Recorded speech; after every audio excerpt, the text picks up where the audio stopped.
When Sicily's most feared crime lord walked into that candlelit restaurant on another hollow Thursday night, he had no idea the woman carrying wine through the kitchen doors would shatter 3 years of carefully constructed numbness. One accidental collision, one spilled glass of red across expensive cloth, one look into green eyes that didn't flinch, and Ronan Vale's stone-cold world began to crack wide open. If you want to see how a kingpin falls harder than his enemies ever could, stay with me until the very end. Hit that like button and drop a comment with your city so I can see how far this story travels. Now, let me take you to where it all began. The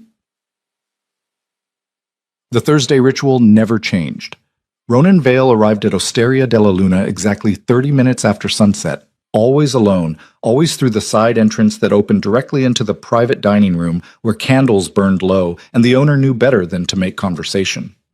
The restaurant sat tucked between crumbling stone buildings in Palermo's oldest quarter, the kind of place tourists walked past without noticing, which was exactly why Ronan had chosen it. 3 years, 156 Thursdays since the funeral.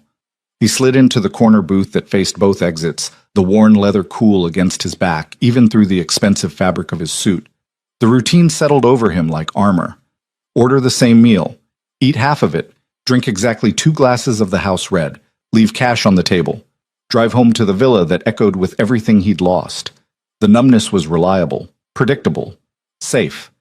Marco, the owner, appeared with the wine bottle already uncorked, his weathered face carefully neutral. He'd learned years ago not to ask questions, not to offer sympathy, not to acknowledge the grief that hung around Ronan like smoke. The usual, Signor Val? Ronan nodded once. Marco retreated. Through the arched doorway that led to the kitchen, Ronan could hear the familiar sounds of the dinner service, pots clanging, rapid-fire Italian from the line cooks, the hiss of something hitting hot oil, background noise, white noise, the soundtrack to another evening of going through motions that used to mean something. His phone buzzed. A text from Luca, his second-in-command. Shipment cleared. No problems. Ronan typed back, good. Then he set the phone face down on the table and reached for his wine glass. That was when Elena Hart walked through the kitchen doors carrying a tray loaded with dirty dishes, moving too fast, not looking where she was going. She hit his table at full speed. The wine glass tipped. Red liquid spread across white tablecloth in a blooming stain that looked too much like blood. The dishes clattered, but didn't break. And Elena, dark-haired, green-eyed, maybe 30 at most, froze with her hands still gripping the tray, her mouth forming a perfect O of horror. Oh, God! Oh no, I'm so... She set the tray down with shaking hands, grabbed a napkin, and started dabbing uselessly at the wine stain. I wasn't supposed to come through this way. The kitchen door was stuck and I thought I could just cut through, but clearly that was... I'm making it worse, aren't I? Ronan stared at her. Most people who made mistakes in his presence either ran or groveled. This woman was doing neither. She was frantically trying to clean up the mess, talking to herself more than to him, and when she finally looked up and met his eyes, she didn't look away. I'm so sorry, she said, and she sounded like she meant it. Did any of it get on your suit? No. The word came out rougher than he'd intended. He cleared his throat. It's fine. It's definitely not fine.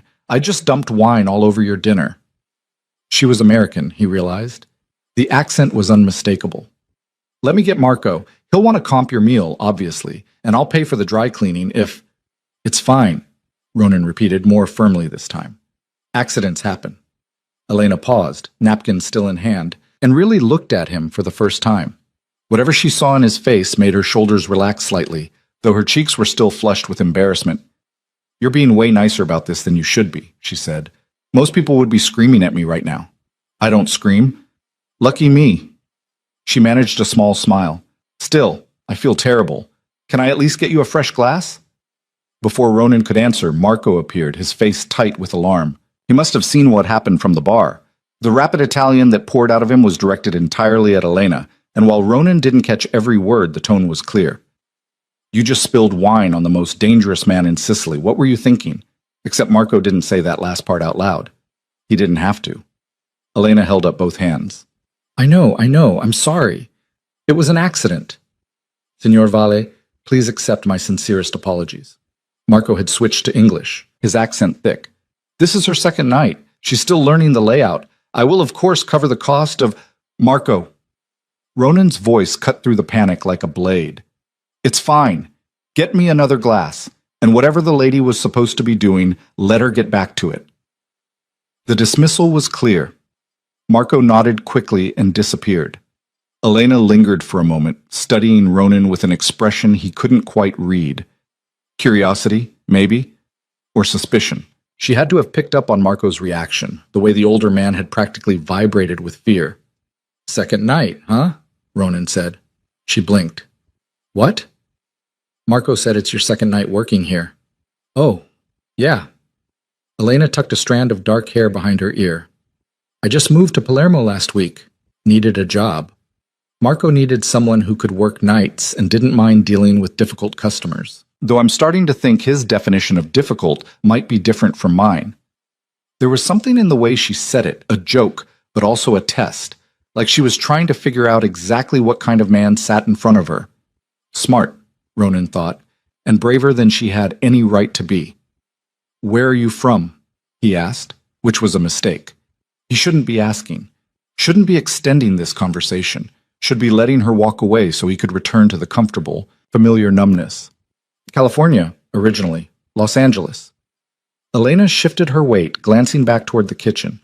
But I've been moving around a lot the past few years, trying to figure out what I'm supposed to be doing with my life, you know? Ronan didn't know. Hadn't had the luxury of uncertainty in decades, but he nodded anyway. Well, Elena said after a beat of silence, I should probably get back before Marco has a stroke. Again, I'm really sorry about the wine. Elena. Her name had been on Marco's lips when he'd rushed over. Ronan filed it away. She paused, eyebrows raised. It's fine, Ronan said for the third time. Forget it. This time her smile reached her eyes. You're pretty zen for a guy who just got wine bombed. Thanks for not getting me fired on day 2. Then she picked up her tray and disappeared back through the kitchen doors, moving more carefully this time. Ronan sat alone with the stained tablecloth and something that felt dangerously close to interest stirring in his chest. He crushed it immediately, locked it down, returned his attention to his phone, to the business that never stopped demanding his focus. But when Marco brought the fresh glass of wine, Ronan found himself asking, The American girl. How long is she planning to stay in Palermo? Marco's expression shuddered. I did not ask, Signor Val. She seems competent, despite the spill. She has good references. Works hard. Marco hesitated. Is there a problem? No problem. Ronan lifted the glass. Just making conversation. The lie tasted sour, but Marco accepted it with visible relief and retreated once more. Ronan drank his wine and told himself he wouldn't think about green eyes and easy smiles. Told himself this changed nothing. Come next Thursday, he'd arrive at the same time, order the same meal, and the American waitress would be just another face in a restaurant full of people he didn't notice. That's what he told himself. He believed it right up until the following Thursday, when Elena brought his wine to the table with a grin and said, No tray this time. I promise I'm a much better waitress when I'm not barreling through forbidden doorways. The second Thursday, Elena wore her dark hair pulled back in a ponytail that exposed the elegant line of her neck.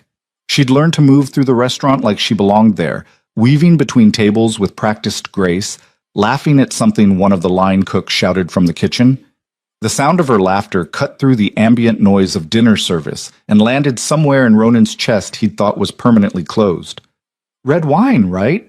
She said, approaching his table with a bottle already in hand. Marco said you always get the same thing. Creatures of habit, Ronan said. Nothing wrong with knowing what you like. She poured with steady hands. No spills this time. Though I have to say, if you're coming to an Italian restaurant every week and only ordering wine and pasta, you're missing out on about 60% of the menu. Is that your professional opinion? That's my I've been eating my way through the kitchen's experiments for 2 weeks opinion. Elena set the bottle down. Giuseppe made this thing yesterday with squid ink and roasted peppers that legitimately changed my life. Despite himself, Ronan felt his mouth twitch toward something that might have been a smile. High praise. I don't mess around when it comes to food. She pulled out her order pad. So, same as always, or are you feeling adventurous? The correct answer was same as always. Keep the routine. Don't deviate. Don't engage beyond what was absolutely necessary. Instead, Ronan heard himself say, What would you recommend? Elena's face lit up. Oh, you're letting me pick? Dangerous move, stranger. I'll risk it. Okay, trust me on this. She scribbled something on her pad. And if you hate it, you can go back to your usual next week. Deal? Deal. She flashed him another smile and headed back toward the kitchen, and Ronan sat there wondering what the hell he was doing. This wasn't part of the plan. The plan was simple. Show up, eat, leave, repeat. Don't form connections. Don't let anyone close enough to matter. But when Elena returned 20 minutes later with a plate of handmade ravioli and brown butter sauce, garnished with crispy sage and shaved parmesan, she set it down with such obvious pride that refusing it would have felt like a crime. Giuseppe outdid himself, she announced. If you don't like this, we can't be friends. Ronan raised an eyebrow. We're friends? We could be. I don't have many of those yet in Palermo. She leaned against the empty chair across from him. Unless you're the strong, silent type who doesn't do friends. In which case, ignore everything I just said and enjoy your pasta. He should tell her to leave. Should make it clear that whatever she thought this was, she was wrong. Instead, he picked up his fork and tried the ravioli. It was perfect. Rich without being heavy, the sage adding just enough bitterness to balance the butter's sweetness, the pasta thin enough to taste the filling but substantial enough to have texture. The kind of food that reminded you why people wrote poetry about Italian cuisine. Well? Elena demanded. It's good. Just good? She pressed a hand to her chest in mock offense. Giuseppe's going to be devastated. It's excellent, Ronan amended. Tell Giuseppe he's an artist. Now you're talking. She straightened up. I'll let you eat in peace, but next week I'm picking again. Assuming I come back. Oh, you'll come back. She was already walking away, but she tossed the words over her shoulder with absolute certainty. They always do once I get them hooked on the good stuff. And she was right. Ronan came back the next Thursday. And the one after that. And the one after that. Each week, Elena greeted him with a new recommendation. A new story about her attempts to navigate Palermo's winding streets. A new observation about the cast of characters who made up the restaurant's staff. She talked to him like he was normal. Like he wasn't the man whose name made grown criminals cross themselves. Like he was just another customer who'd wandered in for good food and better company. It should have been irritating. Should have been an intrusion on the carefully maintained distance he kept between himself and the rest of the world. Instead, it became the only hour each week when Ronan felt something other than the weight of his own existence. By the fifth Thursday, he'd started arriving 15 minutes early just to watch her move through the dining room. By the 7th, he knew she took her coffee with too much sugar and not enough cream. By the 10th, she'd stopped asking what he wanted to order and just brought whatever Giuseppe had made that day, sitting down across from him for 5-minute conversations that somehow never felt long enough. You're mysterious, you know that? Elena said one night in early November, chin propped on her hand as she studied him with those unsettling green eyes. Marco won't tell me anything about you. Just keeps saying you're an important customer and I should be polite. You're always polite. That's not what I mean. She waved a hand. He gets nervous when you come in, like genuinely nervous, the kind of nervous people get around. She trailed off, clearly searching for the right word. Around men like me, Ronan finished quietly. Elena's eyes narrowed slightly. What kind of man are you? The honest answer would send her running. The dishonest answer would be an insult to whatever this thing was between them, fragile and undefined but undeniably real. The kind who appreciates good pasta and better company, Ronan said instead. Beyond that, does it matter? She considered this for a long moment. In the background, someone laughed. Silverware clinked against plates. The kitchen door swung open and closed. Life continued around them, oblivious. I guess not, Elena said finally. I mean, you've been nothing but nice to me. Quiet, maybe. Little bit broody, but nice. Broody? Oh yeah, you've got this whole dark, mysterious man with a past thing going on. She grinned. It's very cinematic. Is that a compliment? Depends. Are you secretly a vampire? Because that would explain the whole only comes out at night routine. This time, Ronan did smile. Actually smiled. No vampires. Damn, there goes my theory. Elena glanced over her shoulder at a table, trying to flag her down. Duty calls, but we're not done with this conversation. There's more to discuss? So much more. Like why you always sit facing the door, and why you never order dessert, and why... She stopped herself, shaking her head. Never mind, that's probably too nosy. Ask. The word surprised them both. Elena bit her lip, hesitating. Then, why Thursdays? You're so consistent about it. Same night, same time. Is it just convenience, or... Ronan looked down at his half-empty wine glass. Red, like blood, like the stain Elena had left on his tablecloth that first night. 3 years ago, Thursdays had been his son's favorite day. The day Mateo had come home from school and they'd cooked dinner together, just the two of them, terrible fathers attempting to make edible food and usually failing but laughing through the disasters. Then Mateo died, and Thursdays became the day Ronan forced himself to eat, to continue existing, to not completely disappear into the violence that defined the rest of his life. He couldn't tell Elena any of that. Routine, he said. I like routine. It wasn't a lie, but it wasn't the truth either. Elena's expression suggested she knew it, but she didn't push. Fair enough, she said. We all have our things. Then she was gone again, pulled away by the demands of other customers, and Ronan was left alone with his thoughts, and the realization that he'd just shared more with a virtual stranger than he had with anyone in years. Dangerous. This was dangerous. Luca would tell him to stop coming, to cut this off before it became a liability. Attachment was weakness in their world, and weakness got you killed. But when the next Thursday came around, Ronan found himself pulling up to Osteria della Luna at the usual time, and when Elena appeared with a bottle of wine and that warm smile, he couldn't convince himself to care about the danger. Giuseppe made something special for you tonight, she said, setting down a plate of seafood risotto that smelled like the ocean. He's been experimenting with saffron. Tell him thank you. Tell him yourself. He's been trying to get you to come back to the kitchen for weeks. Elena slid into the seat across from him, not for a brief visit this time, but settling in like she planned to stay. Kitchen's closed for the night. Staff meal won't be ready for another 20 minutes, so you're stuck with me. Ronan's pulse kicked up. I don't mind. Good, because I have questions. Why am I not surprised?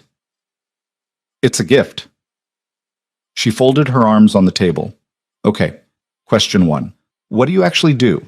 And before you give me some vague answer, I should tell you I've developed a theory. Let's hear it. You're either old money, like family fortune situation, or you run some kind of business that requires a lot of late-night meetings and making people nervous. She tilted her head. Am I close? Business, Ronan said carefully. Import-export.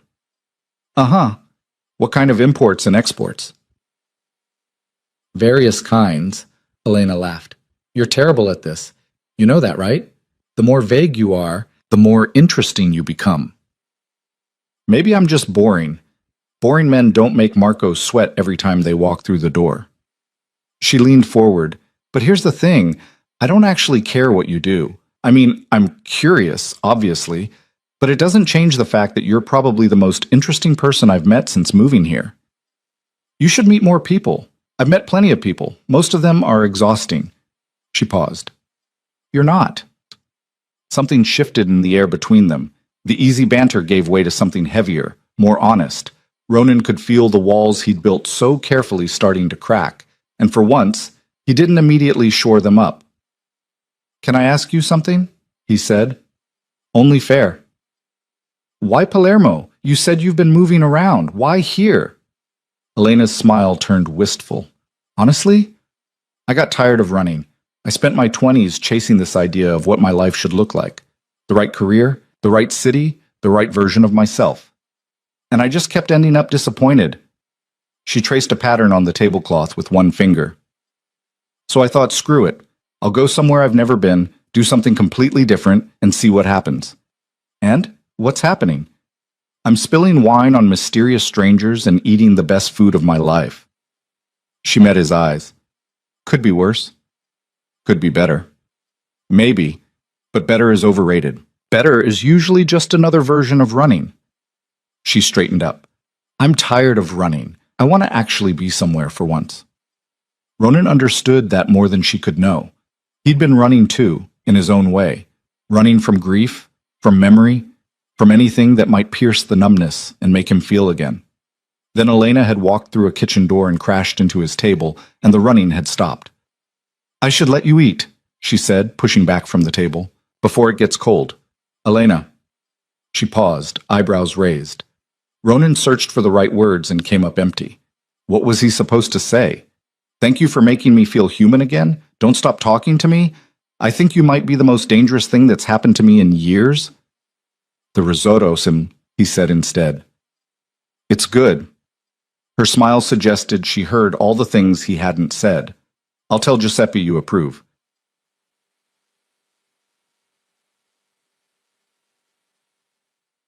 December arrived with cold rain that turned Palermo's streets into rivers and kept tourists away from the old quarter. Business picked up at Osteria della Luna, locals seeking warmth and comfort food, but Ronan's Thursday night table remained permanently reserved, a fact that everyone on staff understood without Marco ever explicitly stating it. Elena started wearing a dark green sweater that brought out her eyes. Ronan noticed, tried not to notice, failed spectacularly. You look cold, she said one Thursday, setting down his wine. Outside, rain hammered against the windows. Long day? Something like that. She studied him with that particular intensity she'd developed over the past months. Want to talk about it? No. Want me to distract you from it? Yes. Elena grinned and launched into a story about her disastrous attempt to navigate Palermo's bus system that morning, complete with dramatic reenactments and at least 3 different character voices. By the time she finished, Ronan felt the tension in his shoulders ease slightly. Better? She asked. Better. Good, because I'm about to make your night even better. She produced a small wrapped package from her apron pocket. Early Christmas present. Ronan stared at the package like it might explode. You didn't have to. I wanted to. Open it. Inside was a black leather bookmark with his initials embossed in silver at the top. I noticed you always have a book in your coat pocket, Elena said, suddenly looking uncertain. And the corner of the current one is getting pretty beat up, so I thought, I don't know, maybe this would help. If you don't like it, I kept the receipt. I like it.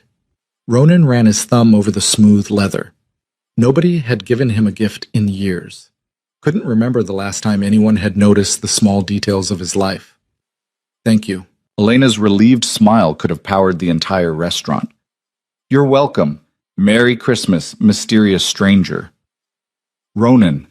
She blinked. What? My name. It's Ronan. He'd been coming here for months, had conversations with her that ranged from ridiculous to surprisingly deep, but he'd never told her his name. Had let her call him you and stranger, and occasionally Mr. Grumpy when she was feeling brave. This felt like crossing a line, letting her have something real. Elena's expression softened. Ronan, she repeated, testing it. It fits you. Better than mysterious stranger? Different, more real. She held out her hand across the table. Nice to officially meet you, Ronan. I'm Elena. He took her hand, meant for it to be a brief shake, professional, appropriate. But the moment their palms touched, something electric shot through him. Her hand was warm, slightly calloused from work, and when she didn't immediately pull away, neither did he. They stayed like that for a heartbeat too long. 2. 3. Then Elena's cheeks flushed and she withdrew, clearing her throat. Right. Well, I should probably... There are tables that need things. Elena. She stopped mid-turn. Would you have dinner with me? The words came out before Ronan could think better of them. Not here. Somewhere else. Somewhere without work. Her eyes widened. Like a date? If you want it to be.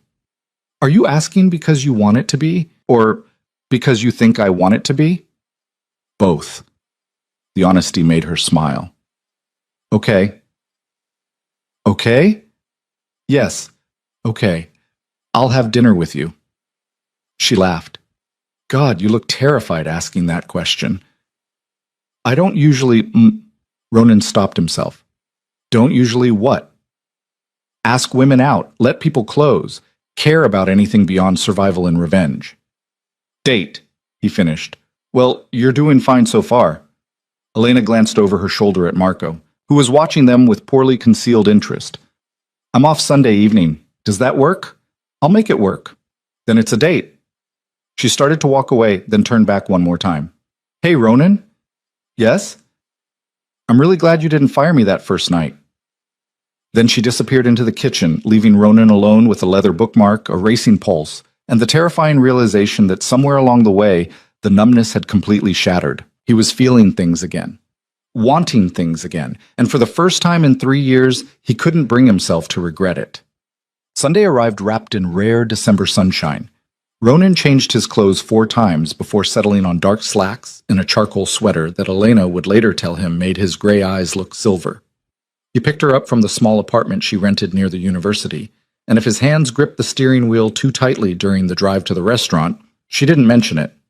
They ended up at a place overlooking the sea, quiet and elegant without being ostentatious. The kind of restaurant where people spoke in low voices and the staff moved like ghosts. "This is beautiful," Elena said, accepting the chair Ronan pulled out for her. "Do you come here often?" "First time." "Really?" She looked surprised. "I figured a local would know all the best spots." "I know the useful spots, the places where business gets done." Ronan sat across from her. "This is different. Good different or bad different?" "Too early to tell." She laughed. "Fair enough." The waiter appeared with menus and wine recommendations. Elena ordered in halting Italian that made the waiter smile with barely concealed amusement. When he left, she groaned. "I'm terrible at this language. I've been taking lessons, but my accent is still garbage." "It's not garbage. You're being nice. I'm being honest." Ronan poured water into her glass. "You're trying. That matters more than perfect pronunciation. Is that the Ronan Vale philosophy on life? Trying matters more than perfection?" "You looked me up." She had the grace to look slightly guilty. "Little bit. Your name is... Let's say it has a presence online." "Of course it did. You didn't run half of Sicily's criminal enterprises without leaving a digital footprint, even when you tried to be careful. The question was how much she'd found, how much she knew." "And?"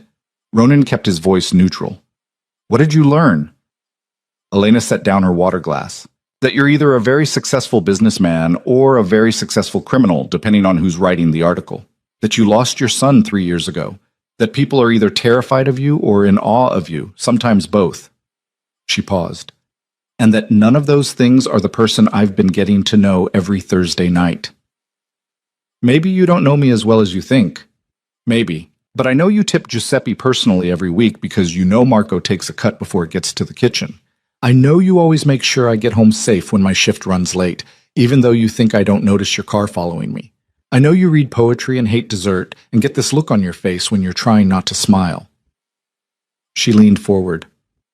"So yeah, I might not know everything, but I know enough." Ronan's throat tightened. "The things they say online, I don't care. You should. Why? Because you're dangerous?" She didn't look afraid. Should have, but didn't. "Everyone's dangerous in the right circumstances. You've never been anything but kind to me. That doesn't mean I'm a good man, Elena. I'm not looking for a good man." Her green eyes held his. "I'm looking for an honest one. Can you be honest with me?" It was a test.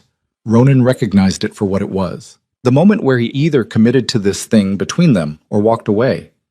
Walking away would be safer, smarter, would protect them both from the inevitable complications that came with mixing his world with anything soft or real. But he'd spent 3 years being safe, being smart, being dead inside. "I can try," he said. The admission seemed to satisfy her. Elena smiled and picked up her menu. "Then that's good enough for me." They ordered food neither of them would remember later. Talked about everything and nothing, her childhood in California, his early days in Palermo, books they'd read, places they wanted to visit. The conversation flowed easy, punctuated by laughter and long looks that said more than words could. At some point between the main course and the dessert Ronan didn't order, Elena reached across the table and took his hand. Her fingers laced through his like they'd done it 1,000 times before. "Can I tell you something?" she said. "Anything." "Well, when I moved here, I thought I was looking for purpose, some grand meaning for my life." She ran her thumb across his knuckles. "But maybe I was just looking for a reason to stop running, something worth staying for." Ronan turned her hand over, studying the lines of her palm like they might hold answers. "Did you find it?" "I think so." Her voice dropped to barely a whisper. "Did you?" He'd been asked a lot of questions in his life, business questions, threatening questions, questions designed to extract information or expose weakness. This was none of those things. This was Elena asking if she mattered. If these months of Thursday nights and easy smiles and the careful way they'd circled each other had added up to something real. Yes, Ronan said, and meant it with every fiber of his being. I did. She smiled then, that full, unguarded smile that had been slowly destroying him since the night she'd spilled wine across his table, and Ronan understood with perfect clarity that he was in trouble. The kind of trouble you couldn't shoot your way out of. The kind that meant everything. The drive back to Elena's apartment took longer than it should have. Ronan kept finding reasons to take side streets, to slow down at intersections, to stretch out the minutes before he'd have to let her go. When he finally pulled up outside her building, Elena didn't immediately reach for the door handle. I had a really good time tonight, she said. So did I. Even though I made you talk about feelings? Especially because of that. She laughed softly. You're full of surprises, Ronan Vale. He wanted to kiss her. Had wanted to since she'd taken his hand at dinner, maybe even before that. But something held him back, the awareness that once he crossed that line, there'd be no going back to the safe distance he'd maintained for years. Elena seemed to sense his hesitation. She leaned across the center console and pressed a quick, soft kiss to his cheek. Good night, Ronan. Then she was out of the car and halfway to her door before he could respond. She turned back once, gave a little wave, and disappeared inside. Ronan sat in the dark car for a long moment, one hand touching the spot where her lips had been, feeling like a teenager after his first date instead of a 50-year-old man who'd seen and done things that would make most people sick. His phone buzzed. Luca's name appeared on the screen. What? Ronan answered. We have a situation. The shipment from Marseille, customs flagged it. They're asking questions. Reality crashed back in. The world he'd successfully avoided thinking about for the past 3 hours reasserted itself with brutal efficiency. I'll be there in 20 minutes, Ronan said, and ended the call. He took one last look at Elena's lit window, then drove toward the warehouse district where his real life waited. The next few weeks became a careful balancing act. Ronan's days filled with the kind of business that couldn't be discussed over dinner, meetings with men whose handshakes meant less than nothing, shipments that moved through ports with the help of well-paid officials, problems that got solved with money or threats, or occasionally violence. He'd spent decades building an empire that ran on fear and efficiency, and maintaining it required constant attention. But his Thursdays belonged to Elena. They fell into a new rhythm. Dinner at Osteria della Luna, then walks through Palermo's winding streets, then coffee at a place near the water that stayed open late. Sometimes they talked for hours. Sometimes they just sat in comfortable silence. Elena asked questions about his life that Ronan answered with careful honesty, never quite lying, but never revealing the full truth either. She told him about her failed engagement back in Los Angeles, the finance guy who'd wanted a trophy wife and couldn't understand why Elena kept choosing passion over practicality. About her parents who'd died in a car accident when she was 23, leaving her untethered and searching for something she couldn't name. I think that's why I kept moving, she said one night in January, huddled close to Ronan on a bench overlooking the Mediterranean. If I never stayed anywhere long enough to put down roots, I never had to risk losing them. And now? She looked up at him. Now I'm tired of being safe. Ronan kissed her then, finally, under a sky scattered with stars and the distant sound of waves hitting rocks. She tasted like coffee and possibility, and when she made a small sound of surprise that turned into something deeper, he felt the last of his carefully maintained control start to slip. They went back to his villa that night, the place he'd barely lived in for 3 years, that had become more mausoleum than home. Elena walked through rooms filled with expensive furniture and personal history, touching things carefully, asking questions about the photos he'd left on the mantel.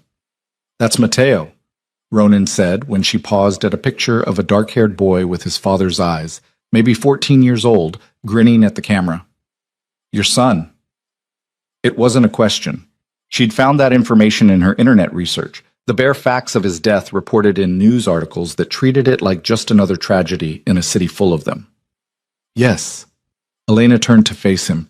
You don't have to talk about it if you don't want to. But maybe he did want to. Maybe he needed to.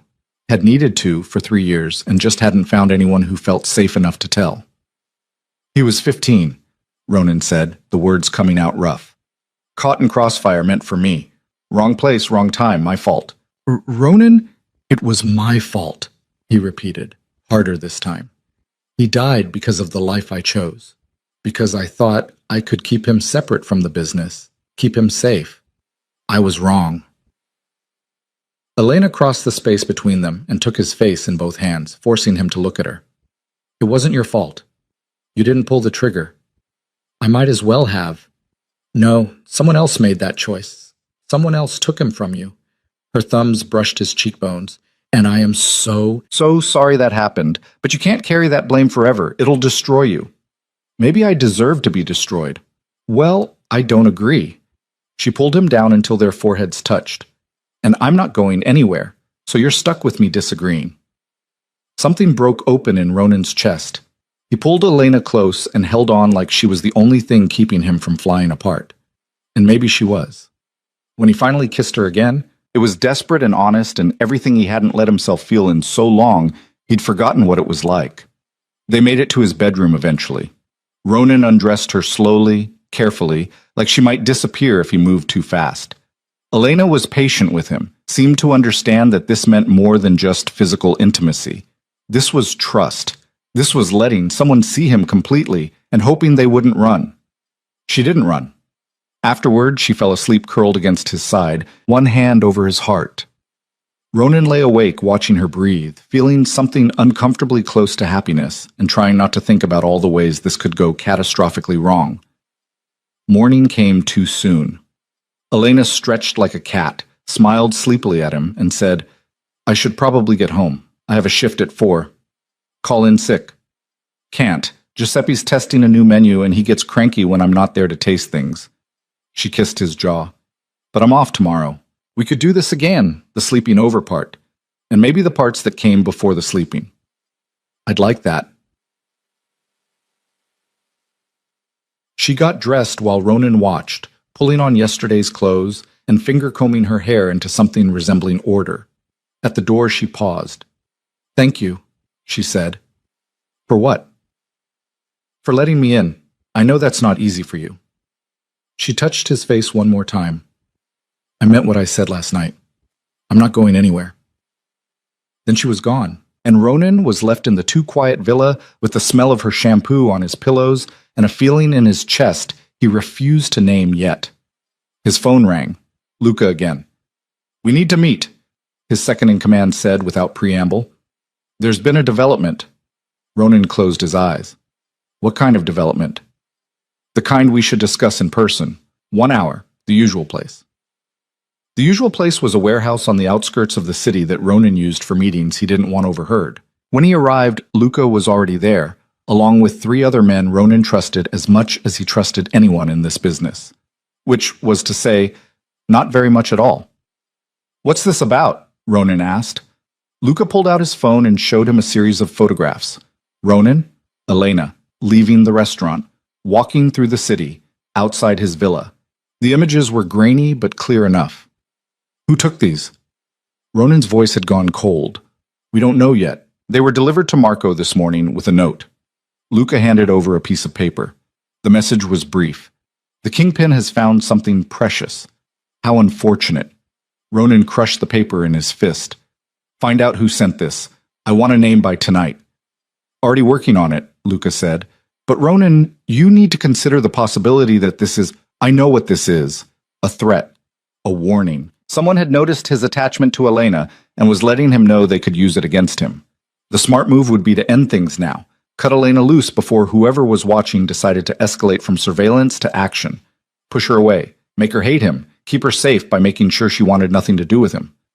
Ronan had built his entire life on smart moves. But the thought of walking away from Elena made him feel like someone had reached into his chest and started squeezing. Increase security around the restaurant, he said instead.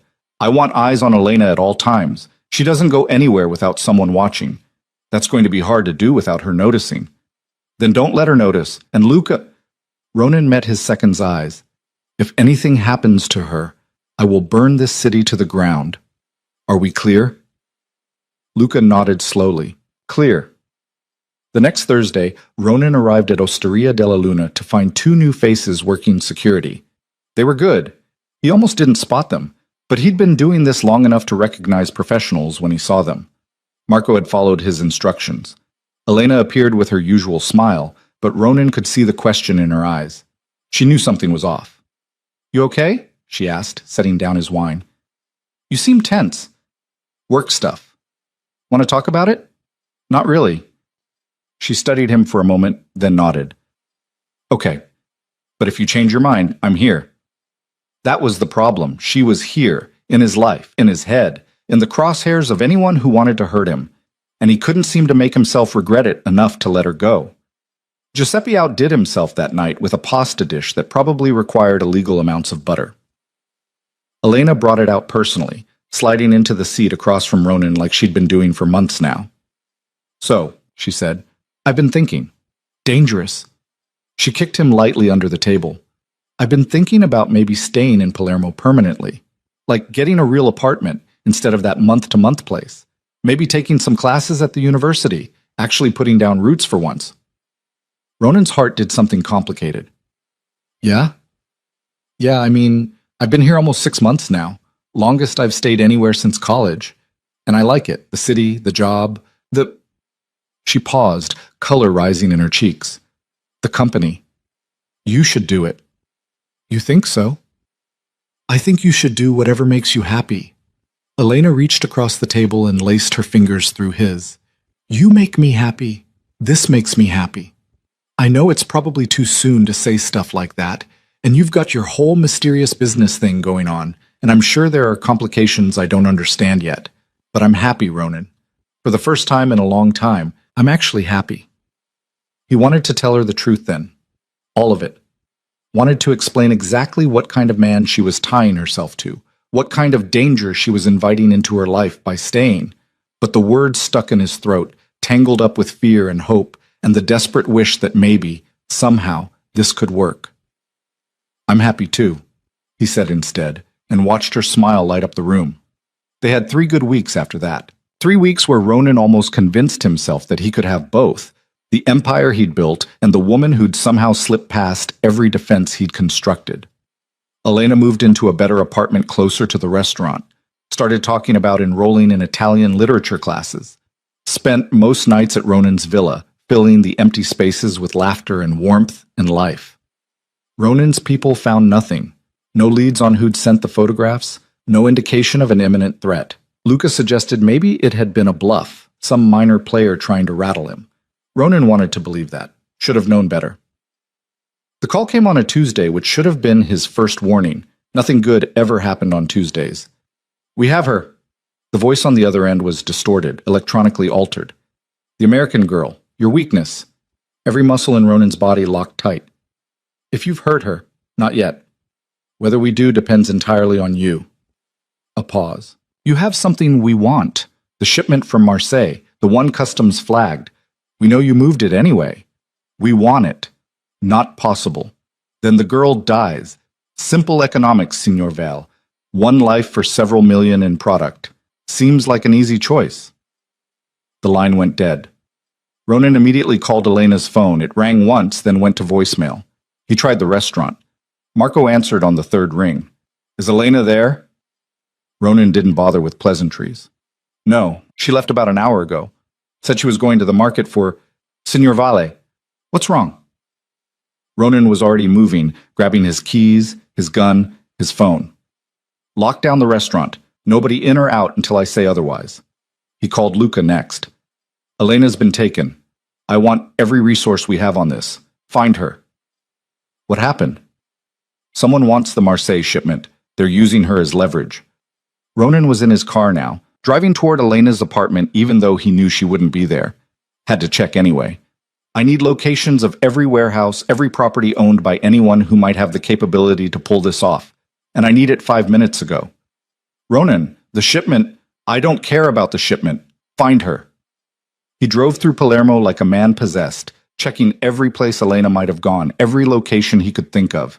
Her apartment was empty, the door unlocked, her purse on the counter like she'd just stepped out for a moment.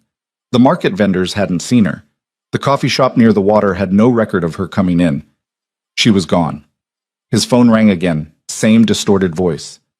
"Midnight. The old cannery on Via Messina. Come alone with the shipment location, or come to collect a body. Your choice." Ronan pulled over to the side of the road and forced himself to think, forced past the rage and fear that threatened to overwhelm everything else. Whoever had taken Elena wasn't stupid. They'd chosen their moment carefully, waited until she was vulnerable, isolated. Had probably been planning this since those first photographs arrived. This was his fault. He'd known the risks and pursued her anyway, had convinced himself that he could protect her while keeping her close. He'd been wrong. Luca called back. I've got 3 possible locations, all owned by shell companies that trace back to Santoro. Santoro, a mid-level player trying to make a name for himself. Ambitious and stupid, a dangerous combination. Which property is on Via Messina? Ronan asked. The old fish cannery, been abandoned for years. That's where they'll be. Ronan was already turning the car around. I need a team ready to move, full tactical. We hit them hard and fast. Ronan, if you go in shooting, they'll kill her. If I don't, they'll kill her anyway. Santoro's not smart enough to play this long game. He wants the shipment and me dead. Elena's just bait. The rage settled into something colder, more focused. This was familiar territory. This was the part of himself Ronan understood, the part that solved problems with violence and precision. He'd kept this side of himself away from Elena, had tried to be someone softer, someone who deserved the way she looked at him. But now the people who'd taken her were about to learn exactly what kind of man Ronan Vale really was, and they were going to regret it. Midnight came with fog rolling in from the sea. The old cannery loomed against the sky like something out of a nightmare, all broken windows and rusted metal. Ronan approached from the south with Luca and 8 other men, all of them armed, all of them willing to die on his order. Remember, Ronan said quietly, we get Elena out first. Everything else is secondary. They moved in silence, covering ground with the efficiency of men who'd done this 100 times before. Ronan spotted Santoro security immediately, 2 men at the front entrance, 3 more patrolling the perimeter. Sloppy. Overconfident. Fatal mistakes. Ronan's team neutralized the exterior guards without firing a shot. Inside, they could hear voices echoing through the cavernous space. Ronan moved toward the sound, his gun steady in his hand, every sense heightened. Then he saw her. Elena was tied to a chair in the center of the room, duct tape over her mouth, blood matting her dark hair on one side. But she was alive, conscious. Her green eyes found his across the distance and went wide. Santoro stood next to her, a gun pressed to her temple. 4 more men flanked him, all armed. Punctual, Santoro called out. I appreciate that in a business partner. Let her go. Ronan's voice was dead calm. This is between us. Is it? Because from where I'm standing, she seems pretty involved. Santoro grabbed Elena's hair, wrenching her head back. She made a muffled sound of pain that turned Ronan's vision red. Did you bring what I asked for? First, let me see that she's unharmed. You can see her right here. I want to hear her voice. Proof of life. Santoro considered this, then ripped the tape from Elena's mouth. She gasped, working her jaw. Ronan, she said, and her voice was steady despite everything. Don't give them anything. I'm not... Santoro backhanded her. The crack of impact echoed through the cannery. Ronan moved without thinking. 3 steps forward before Luca grabbed his arm, holding him back. But Santoro had seen the reaction, and his smile turned cruel. Oh, this is better than I thought. You actually care about her. He traced the barrel of his gun down Elena's cheek. Tell me, Vale, is she worth millions in product? Is she worth your reputation? Because that's what this is going to cost you. Name your price, Ronan said. Money, territory, the shipment, whatever you want. Just let her go. See, that's the problem. I don't think you understand the position you're in. Santoro pressed the gun harder against Elena's temple. I don't just want the shipment. I want everything. Your empire, your contacts, your entire operation. And you're going to give it to me, because if you don't, I'm going to put a bullet in her head and make you watch. Elena's eyes never left Ronan's face. Even terrified, even bleeding, she looked at him with something that might have been trust. He didn't deserve it. You have 10 seconds to decide, Santoro said. 10, 9, 8. Ronan raised his gun. Everything happened at once. The lights went out, plunging the cannery into darkness. Luca and his team opened fire from 3 different positions. Ronan moved toward Elena, trusting his memory of the space, trusting his team to cover him. He heard Santoro curse, heard the chair scraping as Elena threw herself sideways. Then Ronan was there, cutting the ropes, pulling her against him. "I've got you," he said into her hair. "I've got you." Ronan, behind. He spun, fired twice. Santoro went down, the gun falling from his hand. Around them, the firefight continued for another 30 seconds before silence fell. Luca appeared out of the darkness. "Clear. All targets down." Ronan lifted Elena into his arms, carrying her toward the exit. She was shaking, going into shock, but she wrapped her arms around his neck and held on. "You came for me," she whispered. "Of course I came for you." "I thought, when he said you had to choose—" "There was no choice, Moa," Ronan said, and meant it. "There was only ever you." He carried her all the way to his car, placed her carefully in the passenger seat, drove to a private doctor he kept on retainer for situations exactly like this. The doctor checked her over, confirmed that besides a concussion and some bruising, she was physically fine. Ronan stayed with her the entire time, holding her hand, smoothing her hair back from her face, trying not to think about all the ways this could have ended differently. When they finally made it back to his villa, dawn was breaking over the Mediterranean. Elena was asleep before they hit the bedroom, exhausted by trauma and fear. Ronan laid her down gently, covered her with blankets, and then stood watching her breathe for a long time. His phone buzzed. "Luca. All threats neutralized. Santoro's operation has been dismantled. We're secure." Ronan typed back. "Good. Keep eyes on Elena. 24/7. I want to know if anyone even looks at her wrong." Then he climbed into bed next to her and pulled her close, and for the first time since his son died, Ronan Vale let himself cry. Elena woke to sunlight streaming through unfamiliar curtains and the steady sound of Ronan's breathing beside her. For a moment, she forgot everything: the kidnapping, the gun pressed to her head, the cold certainty that she was going to die in that abandoned cannery. Then she moved and her ribs screamed in protest, and it all came rushing back. She turned carefully to look at Ronan. He was still asleep, one arm thrown across his eyes, his face more relaxed than she'd ever seen it. But even in sleep, there was tension in his jaw, a tightness around his mouth that spoke of nightmares barely kept at bay. He'd killed for her last night. She'd heard the gunshots, seen the bodies on the floor as he'd carried her out, had watched this man she thought she knew transform into something colder, more dangerous, more lethal than she'd let herself imagine. And he'd done it all to save her. Elena reached out slowly, traced the line of his jaw with one finger. Ronan's eyes opened immediately, alert in the way of someone who'd learned to wake up ready for violence. "Hey," she said softly. "How do you feel?" His hand came up to cup her face, thumb brushing carefully over the bruise she could feel blooming on her cheekbone. "Like I got pistol whipped and kidnapped by a psychopath." She tried to smile. "So, could be worse. Elena? Don't." She pressed her fingers to his lips. "Don't apologize. Don't tell me this is your fault. Don't do whatever speech you've been rehearsing in your head about how I should run far away from you." Ronan caught her hand, held it against his chest. "You should run far away from me." "Too late. I'm a terrible runner, remember? I told you that months ago." She shifted closer despite the protest from her ribs. "What happened last night? That wasn't on you. That was on the asshole who thought kidnapping someone was a good business strategy. It happened because of me, because you were with me. Yeah, and I'm still here, still choosing to be here." Elena looked him straight in the eyes. "I'm not going to pretend last night wasn't terrifying. I'm not going to act like finding out my boyfriend is some kind of crime boss doesn't require some processing. But I'm also not running, so you can either accept that or spend the next however long trying to push me away. But I promise you, I'm more stubborn than you are patient." Something flickered across Ronan's face. Relief, maybe, or disbelief. "You don't know what you're saying." "I know exactly what I'm saying.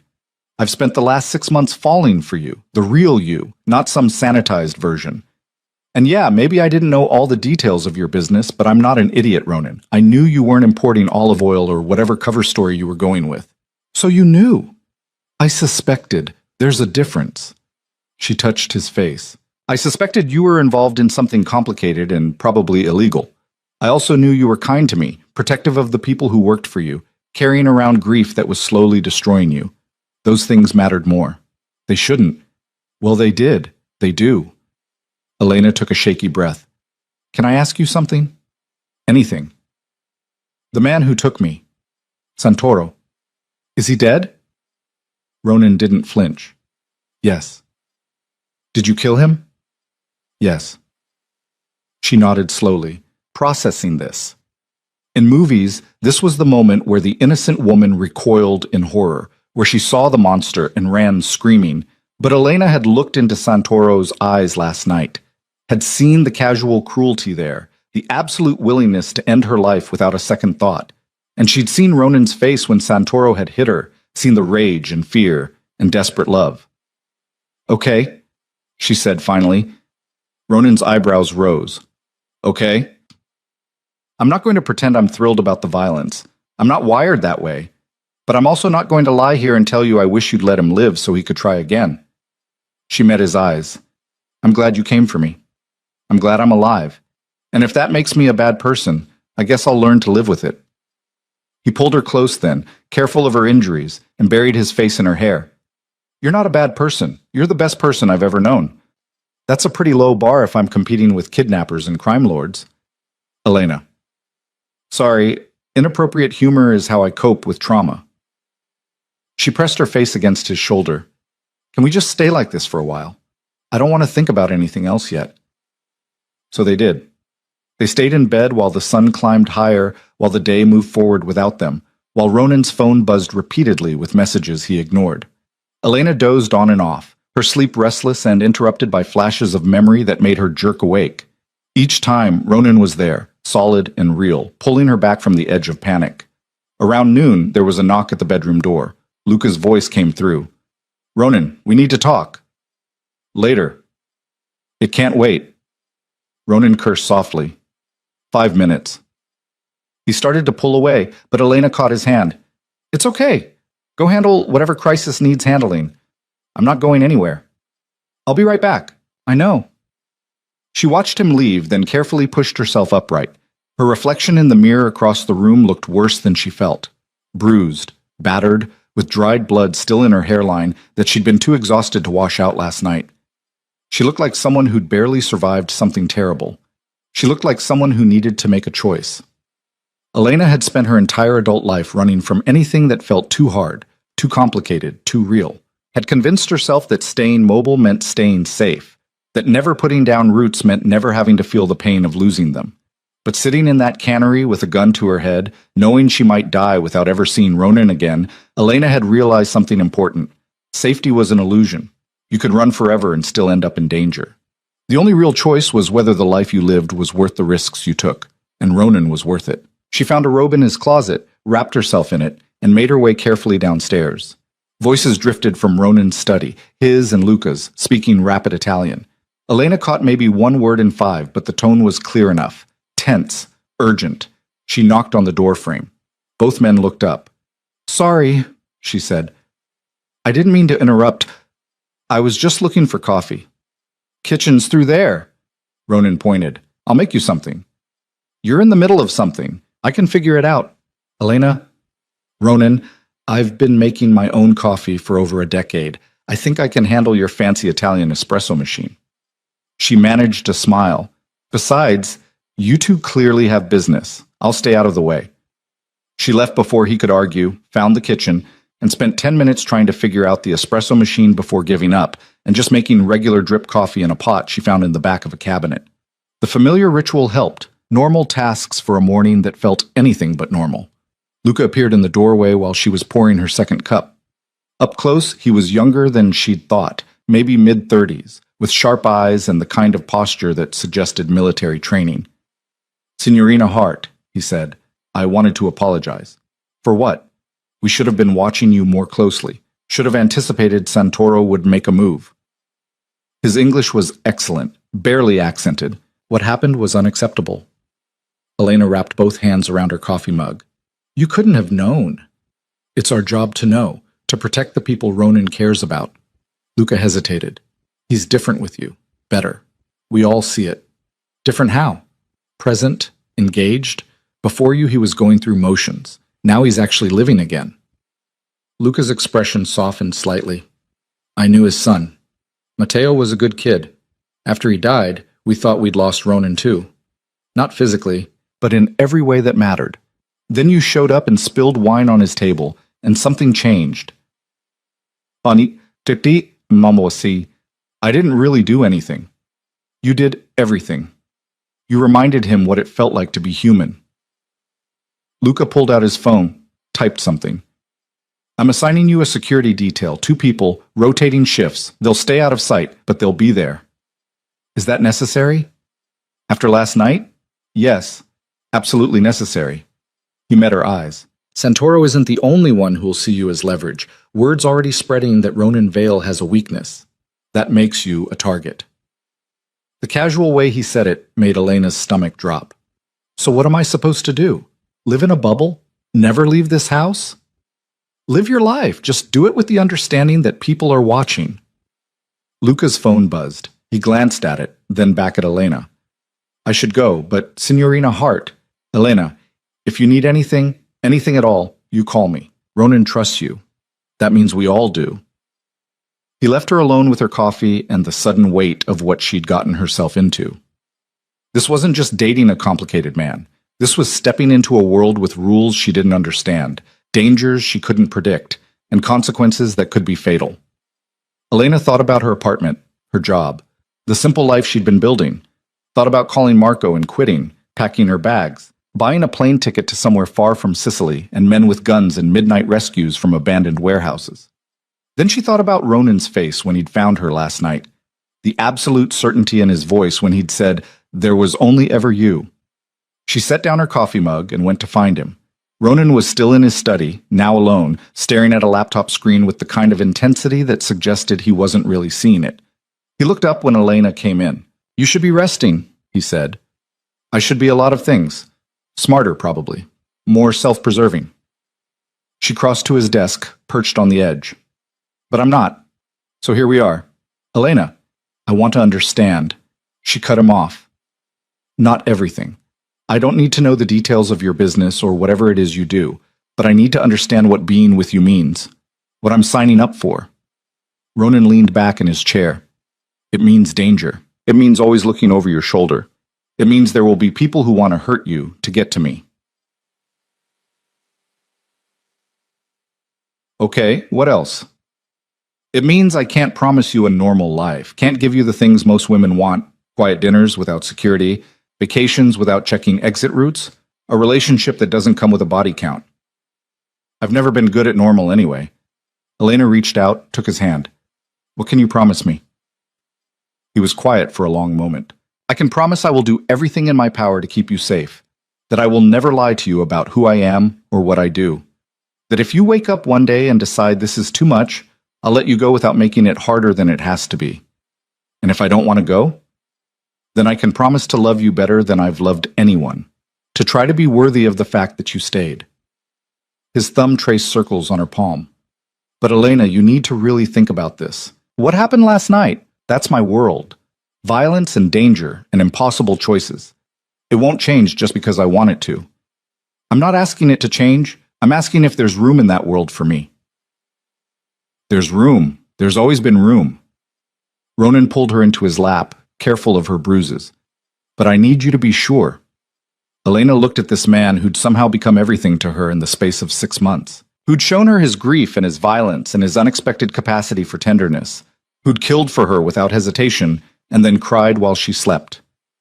"I'm sure," she said. He kissed her then, soft and careful, and Elena felt something settle in her chest. Not peace, exactly, but certainty. The bone-deep knowledge that whatever came next, wherever this dangerous path led, she was choosing to walk it with eyes wide open.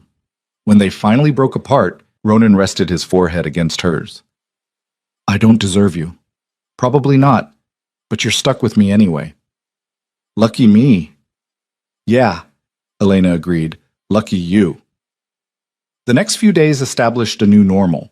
Elena went back to work despite Ronan's protests, determined not to let fear control her life. Her security detail turned out to be a woman named Sophia and a man called Marco, not the restaurant owner, but a former soldier who'd worked for Ronan for years. They were professionals, unobtrusive, and after the initial awkwardness, Elena almost forgot they were there. Almost. Giuseppe welcomed her back with tears and an endless stream of Italian that she was pretty sure included several creative curses directed at Santoro's memory. The kitchen staff treated her like fragile glass for about an hour before her sharp response to someone asking if she was okay to work reminded them that she wasn't broken. Marco, the owner, pulled her aside during her first shift back. "Signorina Elena, if you need time, I don't. I need to work. I need normal." She tied on her apron. "Besides, if I sit around thinking about it, I'll just make myself crazy." He nodded, understanding in his weathered face. "Then you work. But if you change your mind, I'll tell you, promise." Ronan showed up at the restaurant that Thursday like he always did, but this time Elena sat down across from him before he'd even ordered, ignoring the tables that needed attention. "Hi," she said. "Hi yourself." He was looking at her like he still couldn't quite believe she was real.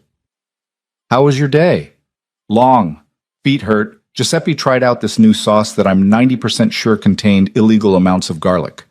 She reached across the table for his hand. "But good. Normal. I needed normal. I'm glad." They sat like that for a moment, just holding hands across the table while the restaurant moved around them. Then Elena said, "Tell me about Matteo." Ronan's expression shuddered. "Elena, I want to know. Not because I'm morbid or trying to push you, but because he was important to you, and that makes him important to me." She squeezed his hand. "You don't have to if you're not ready, but I'm here if you are." He was quiet for so long she thought he might refuse. Then he started talking. He loved music. Wanted to be a composer. Spent hours at the piano driving his mother crazy. A ghost of a smile crossed Ronan's face. Had my temper but her laugh. Terrible at football but insisted on playing anyway. Read everything he could get his hands on. Used to carry books everywhere, even to dinner. He sounds wonderful. He was.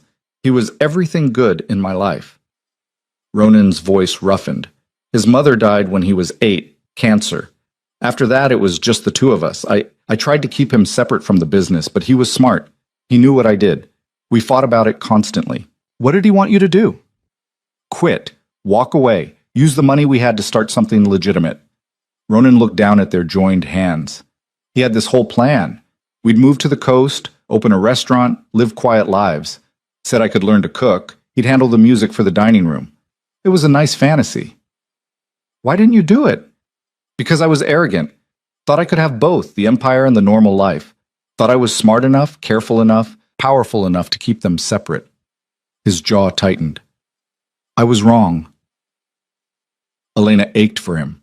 For the man he'd been before loss had carved out all the soft parts. How did it happen? Car bomb. Meant for me, but I'd stayed late at a meeting. Sent my driver to pick up Matteo from school instead. They were 2 blocks from the house when it went off. Ronan's voice had gone flat, emotionless.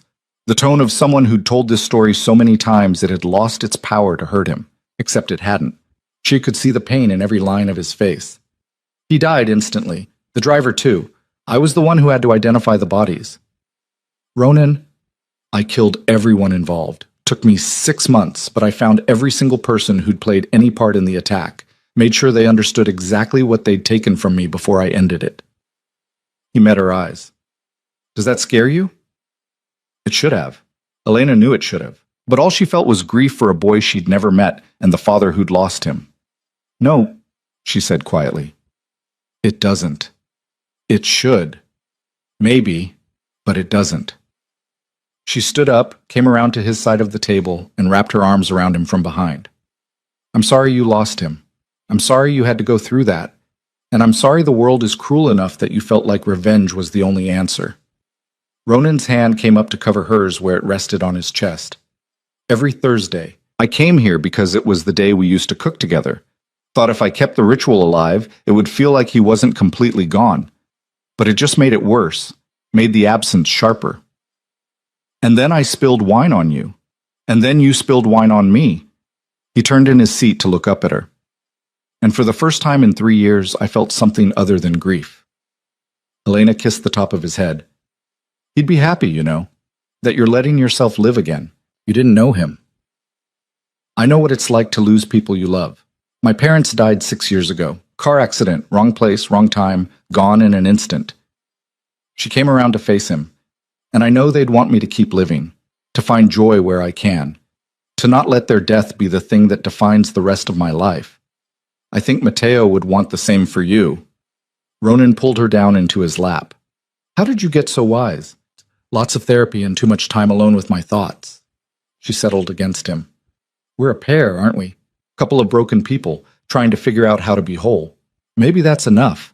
Maybe it's more than enough."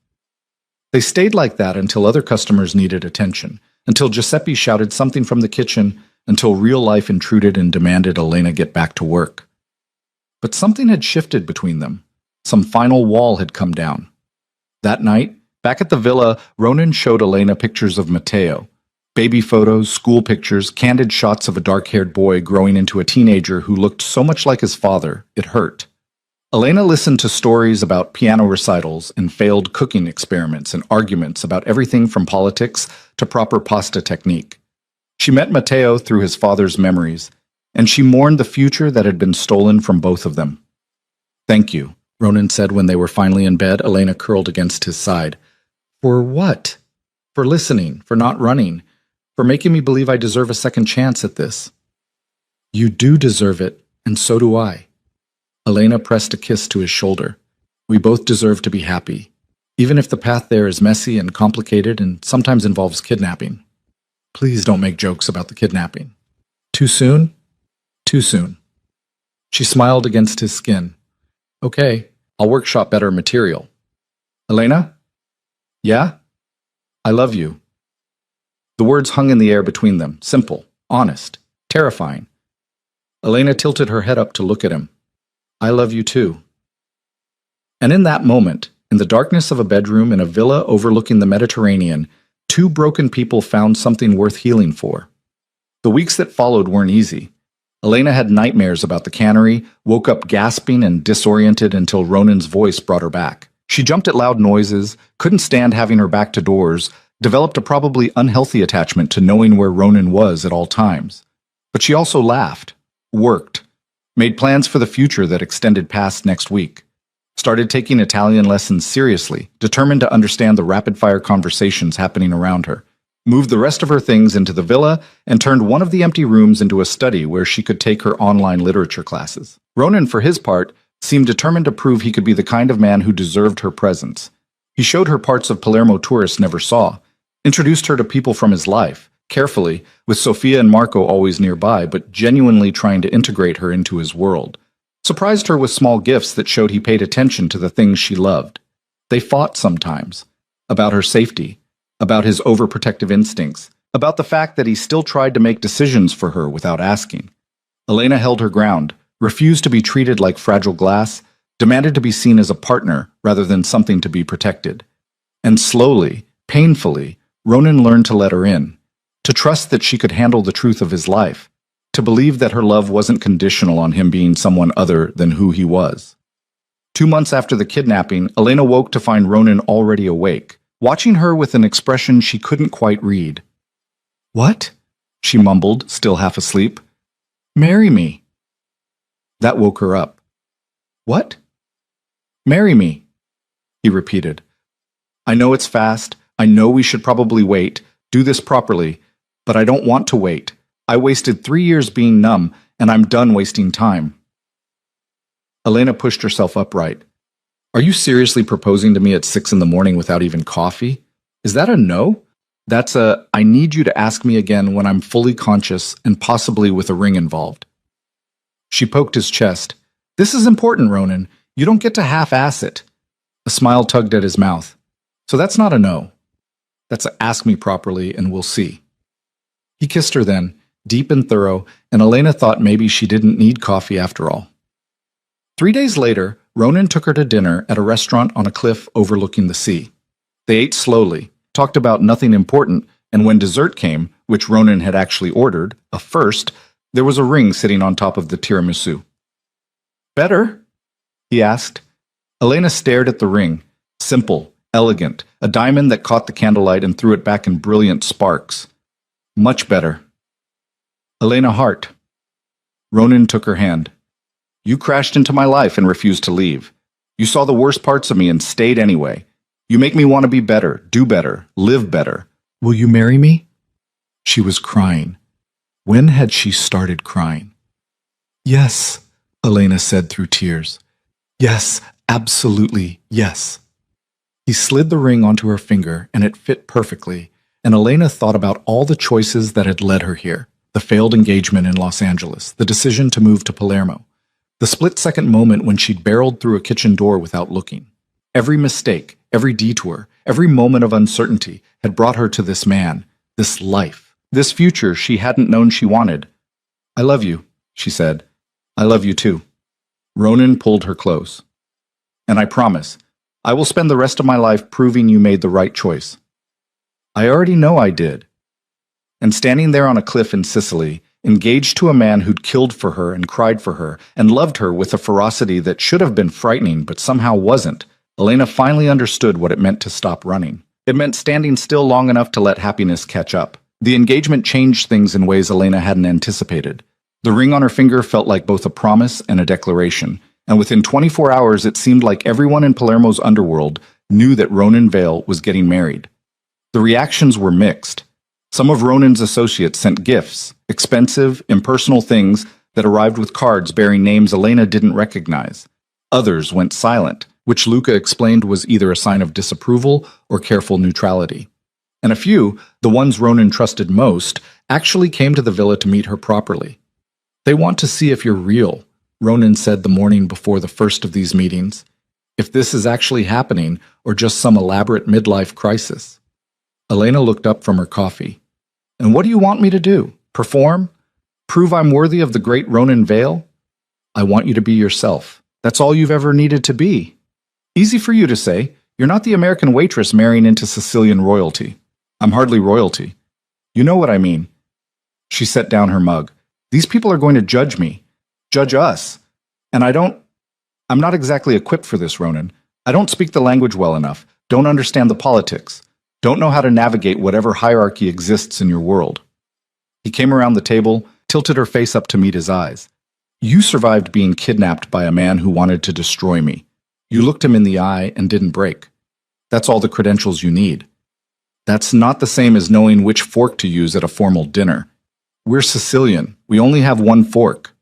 He kissed her forehead. Stop worrying. They'll love you. They didn't love her. Not at first. The first meeting was with a man named Dante Russo, who ran operations in the eastern part of the island and had known Ronan for over 20 years. He arrived at the villa with 2 bodyguards and an expression that suggested he'd already decided Elena was a mistake. So, Dante said in heavily accented English after the initial pleasantries were done, you are the woman who has captured our Ronan's heart. I spilled wine on him, actually. The heart thing came later. Elena kept her voice light, but she could feel the weight of his scrutiny. Dante didn't smile. You understand what you are marrying into? The life, the expectations, the dangers? I got a pretty good preview 2 months ago when someone tried to use me as leverage. So yeah, I understand. And you stay anyway. Why? It was a blunt question, but Elena appreciated the directness. Because I love him.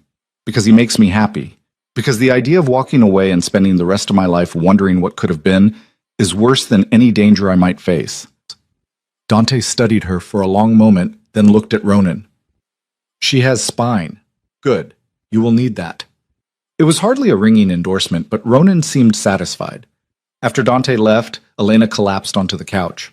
That was exhausting. You did well. He looked at me like I was a lamb being led to slaughter. Dante's protective.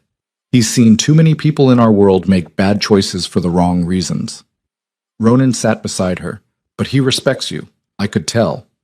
How? He barely smiled. He spoke to you in English instead of making you struggle through Italian. That's Dante's version of approval. The meetings continued over the following weeks. Some went better than others. A woman named Isabetta, who controlled most of the gambling operations in Palermo, took an immediate liking to Elena and offered unsolicited advice about managing a household while your husband was committing felonies. A younger man called Franco seemed suspicious of Elena's motives until she called him out for being condescending, which apparently earned his respect. Through it all, Elena learned to navigate conversations that danced around the actual nature of Ronan's business, learned to read the subtle hierarchies, to understand when silence was agreement and when it was judgment. Learned that in this world, loyalty mattered more than morality, and respect was earned through strength, not sweetness. It was exhausting and exhilarating and occasionally terrifying. I feel like I'm in a crash course on a subject I never signed up for, she told Ronan one night after a particularly tense dinner with several of his key lieutenants. Like someone handed me a textbook in a language I don't speak and said, "Figure it out." You're doing better than you think. Luca pulled me aside tonight and told me I needed to be more careful about what I say in front of Carmine. Apparently, I accidentally insulted his territory by suggesting the restaurant I liked was in a better neighborhood. Ronan winced. Carmine's sensitive about geography. See? How am I supposed to know that? How am I supposed to remember who's allied with who has grudges against who, which territories are off limits for casual conversation? Elena threw up her hands. I'm a literature major from California. The most complicated politics I dealt with before this was department drama over office space. You're learning. That's all anyone can ask. I just don't want to be the reason something goes wrong. Don't want to accidentally start a war because I complimented the wrong person's restaurant choice. Ronan pulled her into his arms. You won't. And even if you made a mistake, which you haven't, that would be on them for being ridiculous, not on you for being human. Elena rested her head against his chest, listening to his heartbeat. When we get married, does that make me part of this? Like, officially? You're already part of this. The wedding just makes it formal. That's what I'm afraid of. He pulled back to look at her. Having second thoughts? No, maybe. I don't know. She rubbed her face. I love you. I want to marry you. But I'm also scared that once we do this, there's no going back, that I'll be locked into this world forever. But you can leave any time you want. Ring or no ring. I meant what I said. If this becomes too much, I'll let you go. I don't want to leave. That's not what I mean. Elena struggled to find the right words.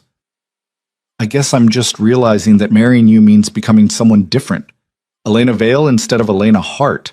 A crime boss's wife instead of a waitress figuring out her life. And I don't know if I'm ready to let go of who I was. You don't have to let go of anything. You just add to it. Ronan tucked a strand of hair behind her ear. You're still the woman who spilled wine and made inappropriate jokes and challenged me when I was being an ass. The ring doesn't change that. Promise? Promise. But the ring did change things. Elena noticed it in small ways. The deference from staff at restaurants, the careful distance people maintained, the way conversation shifted when she entered a room. She was no longer just Elena. She was Ronan Vale's fiancée, and that carried weight she was still learning to balance. Work became complicated. Giuseppe kept treating her like she might shatter at any moment, and the other servers oscillated between overly friendly and carefully distant. Even Marco seemed uncertain how to interact with her now that she was engaged to his most important customer. You could quit, Ronan suggested one Thursday when Elena came home frustrated after a shift where no one would let her carry more than one plate at a time. You don't need to work anymore. I like working. I like feeling useful. You are useful. I'm what? Your fiancée? Your future wife. Elena shook her head. That's not enough for me, Ronan. I need to be my own person, not just an extension of you. I'm not asking you to be an extension of me. But that's what happens, isn't it? In your world, wives are accessories. Pretty things to show off at dinners and keep safely tucked away the rest of the time. Ronan's expression hardened. Is that what you think I want? I don't know what you want. You keep saying I can be myself, but then everyone around me treats me like I'm made of glass. She was getting worked up now, frustration from weeks of navigating impossible social dynamics finally spilling over.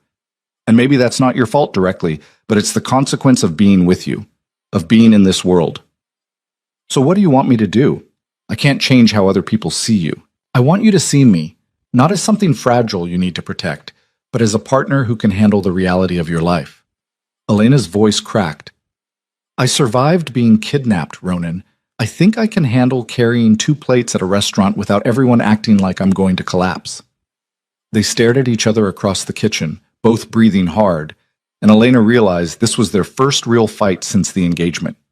Not a small disagreement or a moment of tension, but an actual fight about things that mattered. You're right, Ronan said finally. You're absolutely right. I have been treating you like you're fragile, because the thought of losing you terrifies me in ways I can't even articulate. I'm terrified too, of losing you, of screwing this up, of becoming someone I don't recognize. Elena's anger deflated into something sadder. But we can't build a life together if you're constantly trying to wrap me in bubble wrap. I know. Do you? Because you have Luca assigned security every time I leave the house. You vetoed my idea to take night classes because the university is in a vulnerable area. You barely let me out of your sight unless I'm at work, and even then you probably have someone watching. I do have someone watching. Sophia's always there. See? That's exactly what I mean. Elena threw up her hands. I can't live like this. I can't be in a relationship where every move I make is monitored and controlled. It's not about control. It's about keeping you safe. It's about both. And I need you to understand the difference. She stepped closer, took his hands. I'm not asking you to stop caring about my safety. I'm asking you to trust that I can make smart decisions about my own life, that I can assess risk and take precautions without you micromanaging every detail. Ronan looked down at their joined hands. After Matteo died, I swore I'd never let anyone close enough to lose again. Then you happened, and I broke that promise to myself. And now every day I wake up terrified that someone will take you from me the way they took him. Elena's heart broke a little. I'm not Matteo. I'm not your son, and you can't protect me the way you wish you'd protected him. I know that. Intellectually, I know that. But the fear doesn't care about logic. Then we figure out how to live with the fear without letting it control us. She squeezed his hands. Because this, the overprotection, the control, the bubble wrap, it's not sustainable. Eventually, I'll either suffocate or explode. And I don't want either of those things to happen. They stood like that for a long moment, the kitchen quiet around them except for the distant sound of waves against rocks. Finally, Ronan pulled her close. I'll try, he said into her hair. I'll try to pull back to give you space, but you have to understand, this doesn't come naturally to me. My instinct is to control every variable, eliminate every threat. I know, and I'm not asking you to change overnight. Just to try. Elena pressed her face against his shoulder. We're both going to have to try. This isn't easy for either of us. No, he agreed. It's not. They made up the way couples do, with apologies and promises and the kind of honesty that only comes after fighting about things that matter. And the next morning, Ronan called Luca and told him to dial back the security presence. Not eliminate it entirely, that was apparently non-negotiable, but make it less obvious, less intrusive. Elena, for her part, tried to be more understanding about Ronan's need for control. Checked in when she was going to be late, let him know her general plans, accepted that some level of security was just the price of admission for this life. It wasn't perfect, but it was progress. The wedding planning became Elena's project, something she could control in a life that often felt beyond her grasp. She spent hours researching venues, interviewing caterers, debating flower arrangements with an intensity that made Ronan smile. You know, we could just elope, he suggested one afternoon when she was buried under fabric swatches for tablecloths. Absolutely not. I've been to exactly one wedding in my adult life, my cousin's disaster in Vegas, and I refuse to let that be my standard. She held up two nearly identical pieces of fabric. Ivory or cream, they look the same. They're completely different. Ivory has warm undertones, cream is cooler. It affects the whole aesthetic. Whatever you want. Elena threw a fabric swatch at him. You're supposed to have an opinion. My opinion is that you'll be beautiful regardless of tablecloth color. That's a cop-out answer and you know it. But she was smiling, and Ronan counted that as a win. They settled on a small ceremony at a villa overlooking the sea, just outside Palermo. 50 guests maximum. Mostly Ronan's people, a few of Elena's friends from the restaurant, and Marco, who'd become something like a father figure to her over the past year. No extended family for either of them, since Elena's parents were gone, and Ronan had cut ties with most of his relatives years ago. It's going to be intimate, Elena told Giuseppe when he asked about catering. Good food, good company, no pretense. And security? Giuseppe asked knowingly. Lots of security, but hopefully discreet. Giuseppe laughed. With Ronan Vale's wedding, nothing will be discreet. He was right.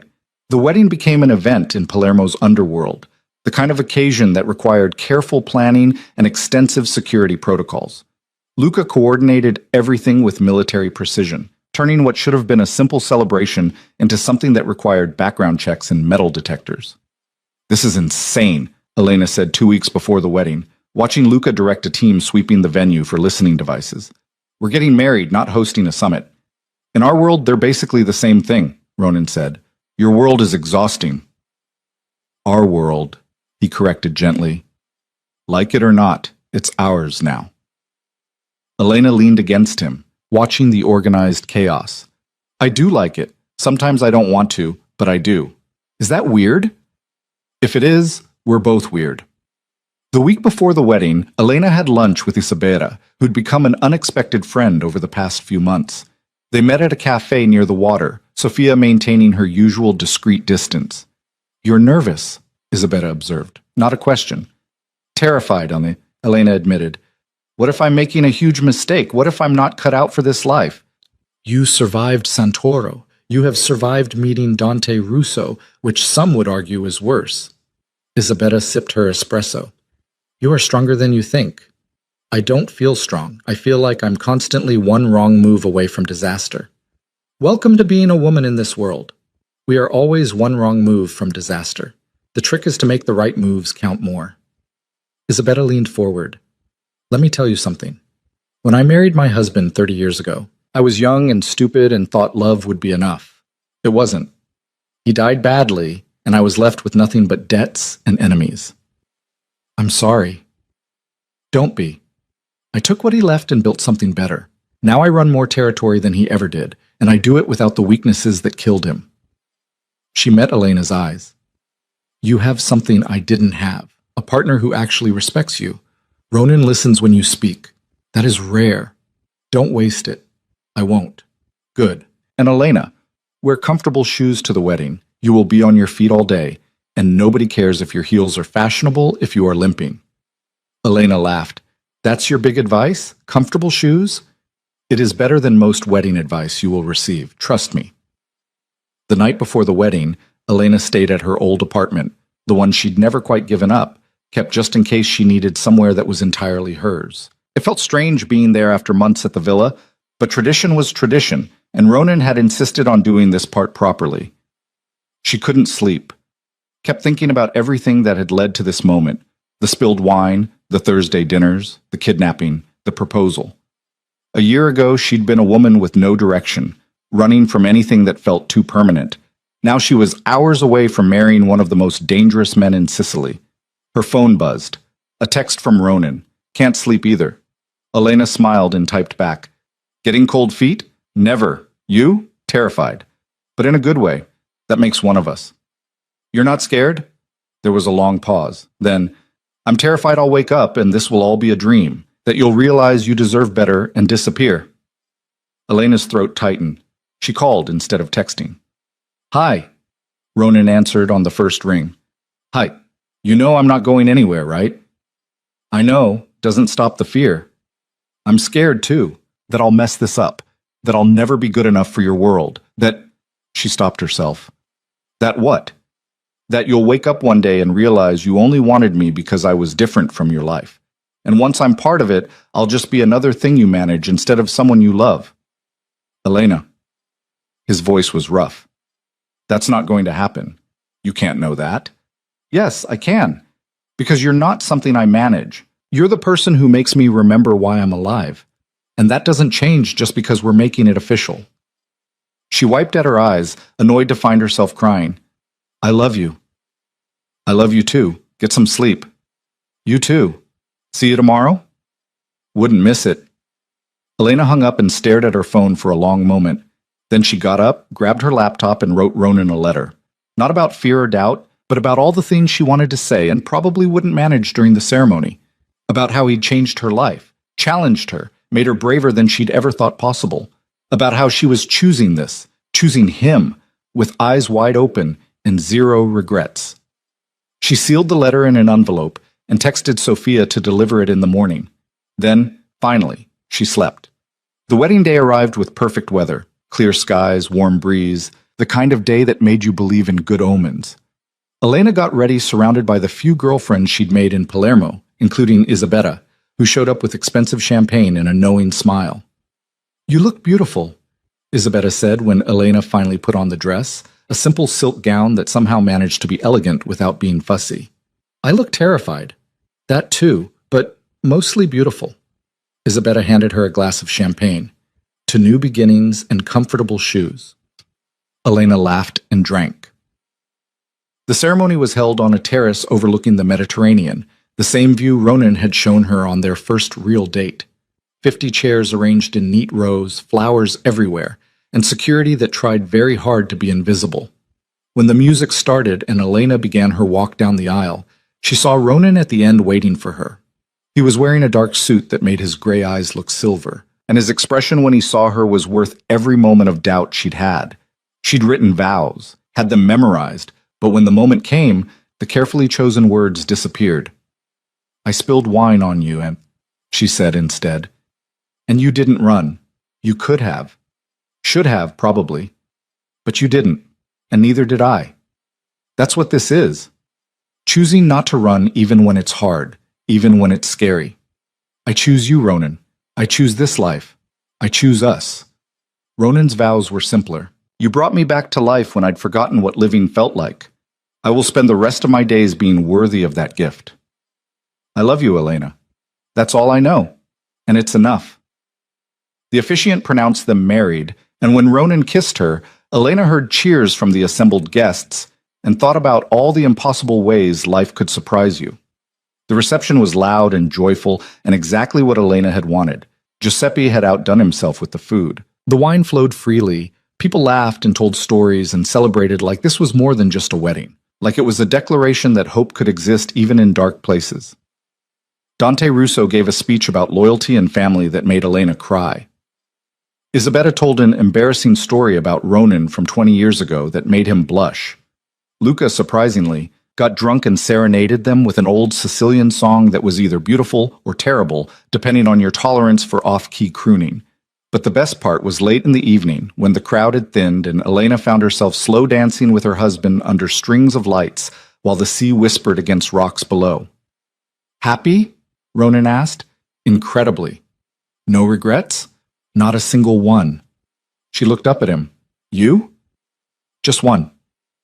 Her heart dropped. "What?" "That I didn't spill the wine myself that first night. Would have saved us both a lot of time." Elena laughed and kissed him, and somewhere in the background someone started playing music again, and the celebration continued into the night. The honeymoon lasted exactly 3 days before reality came crashing back in. They'd gone to a small island off the coast, a place Ronan owned through one of his many shell companies. No security detail, no business calls, just 3 days of pretending they were ordinary people on an ordinary vacation. Elena had almost convinced herself it could last. Then Ronan's phone rang at 2 in the morning on their 4th night, and she watched his face shift from relaxed to razor-sharp in the time it took him to say hello. "When?" he asked, already getting out of bed. "How many? I'll be there in 3 hours." He hung up and started pulling on clothes with the efficiency of someone who'd done this 1,000 times. "What happened?" Elena asked, though part of her didn't want to know.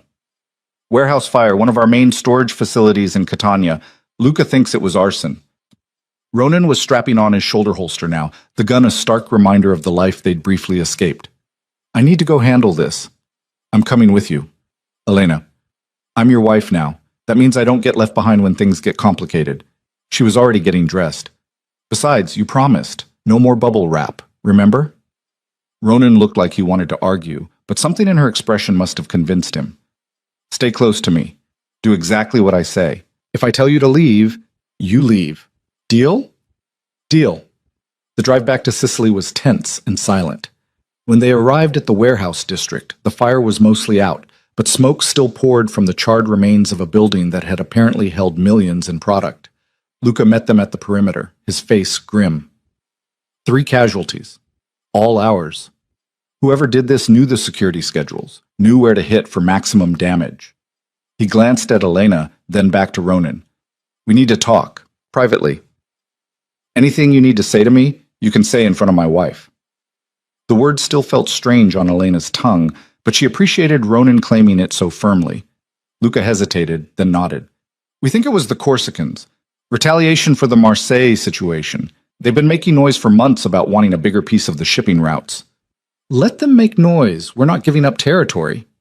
"They're not asking anymore." This was a declaration. Luca pulled out his phone, showed them photos of graffiti spray painted on a nearby wall.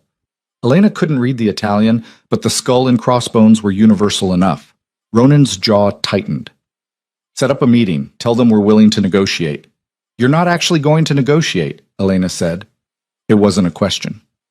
No, but I need them to think I am. He looked at her. Can you give us a few minutes? It was the first test of their agreement, and Elena recognized it for what it was. She could push, could insist on staying, could prove she wasn't going to be shut out, or she could trust that some conversations genuinely needed to happen without her. I'll be in the car, she said. Sophia appeared from somewhere.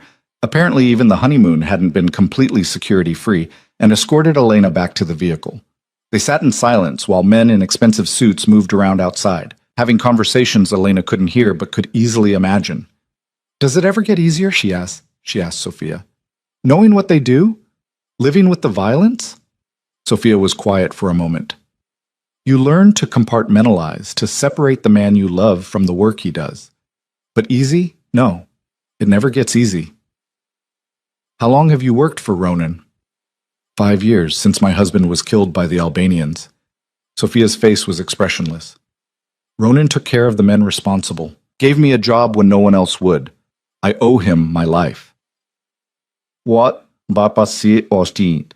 Elena wanted to ask more, wanted to understand this world she'd married into, these people who pledged loyalty to a man who operated outside every conventional moral boundary. But before she could, Ronan was striding back to the car, his expression unreadable. We're leaving, he said. Luca's handling the rest. The drive back to the villa was silent. Elena could see the tension in Ronan's shoulders, the way his hands gripped the steering wheel too tight. When they finally pulled through the gates, he sat in the parked car for a long moment before speaking. I need to tell you something, he said, and I need you to really hear it. Okay. The Corsicans, this won't end with a meeting, it won't end with negotiation. This is going to get ugly, and it's going to get ugly fast, and I need to know if you can handle that. Elena turned in her seat to face him. What are you asking me? I'm asking if you can live with me starting a war, because that's what this is going to be. A war over territory and respect and all the things that matter in my world. And I won't be the quiet man in the corner booth while it's happening. I'll be the person making calls that get people killed. Have you ever been the quiet man in the corner booth? Really? With you I was, or I tried to be. Ronan finally looked at her. But that's not who I am, not fully, and I've been wondering when you'd realize that and leave. Stop waiting for me to leave, I'm not going to. Elena took his hand. I married you knowing exactly what you were. A man capable of great tenderness and great violence. A man who loves fiercely and fights the same way. You don't get to scare me off by showing me sides of yourself I've already seen. You haven't seen this side. Not really. Then show me. Let me in instead of trying to protect me from reality. She squeezed his hand. I'm tougher than you think, Ronan, and I'm tired of you acting like I'm going to shatter. Something shifted in his expression, a decision being made in real time. All right, but once I show you this, you don't get to unsee it. You understand? I understand. Over the next 3 weeks, Ronan kept his promise. He didn't hide the late-night meetings, the tense phone calls, the strategic discussions about moving against the Corsicans. Elena sat in on sessions where men talked casually about breaking legs and burning warehouses. She learned the language of violence, the euphemisms and code words that made brutality sound like business. It was horrifying and fascinating in equal measure. You're taking this well, Isabetta observed one afternoon when they met for coffee. Most new brides would be having nervous breakdowns. Who says I'm not? Elena stirred sugar into her espresso. I just hide it better. Good. The moment you show weakness, the vultures will circle. Isabetta's expression softened slightly. But seriously, how are you managing? Compartmentalizing, just like Sophia said. Elena stared into her cup. I separate the man who brings me coffee in bed from the man who ordered someone's kneecaps broken last Tuesday. It's the only way to stay sane. That works for a while, but eventually you have to integrate the two versions, except that they're the same person. And if I can't, then you leave before it destroys you both. Isabetta leaned forward. I have seen women try to change their men, try to save them from this life. It never works. You either accept all of him or none of him. There's no middle ground.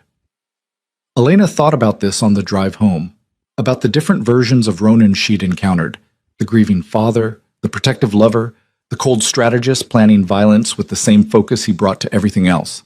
They were all him. All pieces of a complicated man who'd chosen a complicated life. Could she accept all of it? The question haunted her. The answer came 2 nights later when Elena woke to find Ronan's side of the bed empty. She found him in his study, staring at photos of the warehouse casualties. 3 men, all with families, all dead because they'd been in the wrong place when the Corsicans attacked. I knew their names, Ronan said without looking up.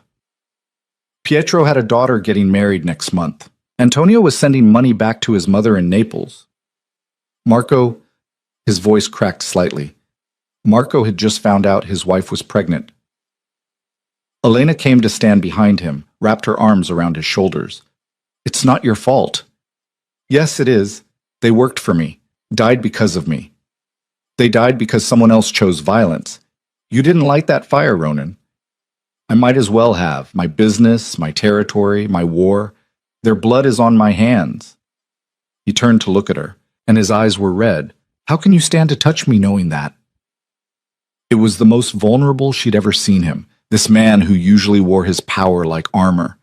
And in that moment, Elena understood what Isabetta had meant about integration. This wasn't a monster separate from the man she loved. This was her husband, carrying the weight of impossible choices, trying to protect his people and his empire while still holding on to whatever pieces of his humanity remained. I stand to touch you because you care that they died, she said softly. Because you're not some sociopath who sees people as expendable. You're someone doing terrible things for complicated reasons, and you carry the cost of every decision. That's more human than you give yourself credit for. That doesn't make it right. No, but it makes it real. And I'd rather live with real and complicated than simple and false. She pulled him up from the chair, led him back to bed. Come on, you need sleep. I need to finish planning the response. The Corsicans have to pay for this. They will, tomorrow. Tonight you're a husband who just lost 3 men. Let yourself feel that. So he did. Ronan held on to Elena like she was an anchor, and she let him grieve for men he'd failed to protect. And somewhere in the darkness of that night, they both understood that this was marriage too. Not just the celebration and romance, but the hard moments where you held space for each other's pain. The war with the Corsicans lasted 6 weeks. 6 weeks of strategic strikes and counterstrikes, of territory changing hands and blood being spilled on both sides. Ronan moved through it with cold efficiency, and Elena watched her husband transform into something sharper, more dangerous. But he came home every night, collapsed into bed beside her and let her hold him while he processed whatever violence the day had required. And slowly, Elena learned to hold both truths at once, that Ronan was capable of terrible things and that she loved him anyway. The turning point came when Ronan received an unexpected visitor, a Corsican named Laurent, second in command to the man who'd ordered the warehouse fire. He arrived under flag of truce, requesting a face-to-face meeting. It's a trap, Luca said immediately. Maybe, but it's also an opportunity. Ronan looked at Elena.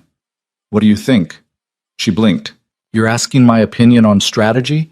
You see things differently than we do, fresh perspective. He waited. Elena considered. If it's a trap, they'll be expecting you to come heavily armed and paranoid. What if you do the opposite?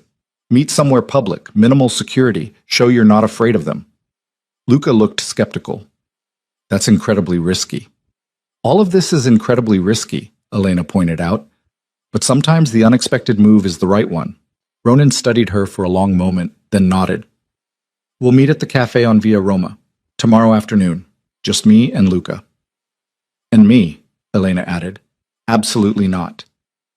Hear me out. If this is a legitimate peace offering, having your wife there shows you're serious about ending the violence, that you have something to lose beyond money and territory. It humanizes you. It also makes you a target. I'm already a target. We established that when Santoro kidnapped me. She met his eyes. Let me do this. Let me help. Against everyone's better judgment, Ronan agreed. The meeting happened on a Tuesday afternoon at a cafe crowded with tourists and locals. Laurent arrived with one bodyguard, mirroring Ronan's minimal security. They sat at an outdoor table, while Elena and the bodyguards maintained a polite distance at nearby tables. Elena couldn't hear most of the conversation, but she watched the body language, the initial tension, the careful negotiation, and finally, something that looked like grudging agreement.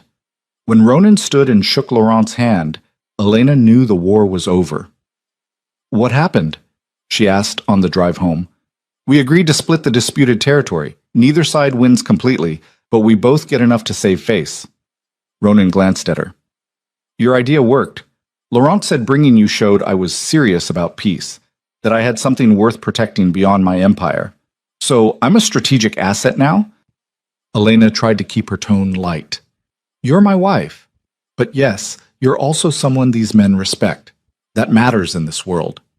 Elena wasn't sure how she felt about being respected by criminals for her strategic value, but she'd process that later. The truce held. Slowly, life returned to something resembling normal. Ronan spent less time in crisis mode and more time actually being present. Elena found her rhythm in this new life, working part-time at the restaurant because she wanted to, not because she needed to, taking literature classes at the university, becoming involved in charity work that Isabella had introduced her to. "You're different," Ronan observed one Thursday evening. They still kept the tradition of Thursday dinners, though now at home instead of Osteria della Luna. "Stronger, more confident. I had to be. This life doesn't leave room for uncertainty." Elena poured more wine. "But yeah, I'm different. Is that a problem?" "Not at all. I like who you're becoming." "Good, because I'm not done becoming her yet." 6 months after the Corsican truce, Elena missed her period, then missed another one. The pregnancy test sat on the bathroom counter for 20 minutes before she could make herself look at it. 2 lines. Positive. She stared at it for a long time, trying to process the tangle of emotions. Joy, terror, hope, fear. A baby. She was going to have a baby. They were going to have a baby. In this life, in this world. The thought paralyzed her. Elena sat on the bathroom floor for an hour before Ronan found her, still holding the positive test. "Elena?" He knelt beside her. "What's wrong? What?" He saw the test, went completely still. "Is that positive? I'm pregnant." The words felt surreal. Ronan took the test with shaking hands, stared at it like he couldn't quite believe what he was seeing. "We're having a baby. Are we insane? Bringing a child into this world, your world?" Elena's voice cracked. What kind of mother plans to raise a baby around guns and bodyguards and casual discussions of violence? The kind who will protect that baby with everything she has.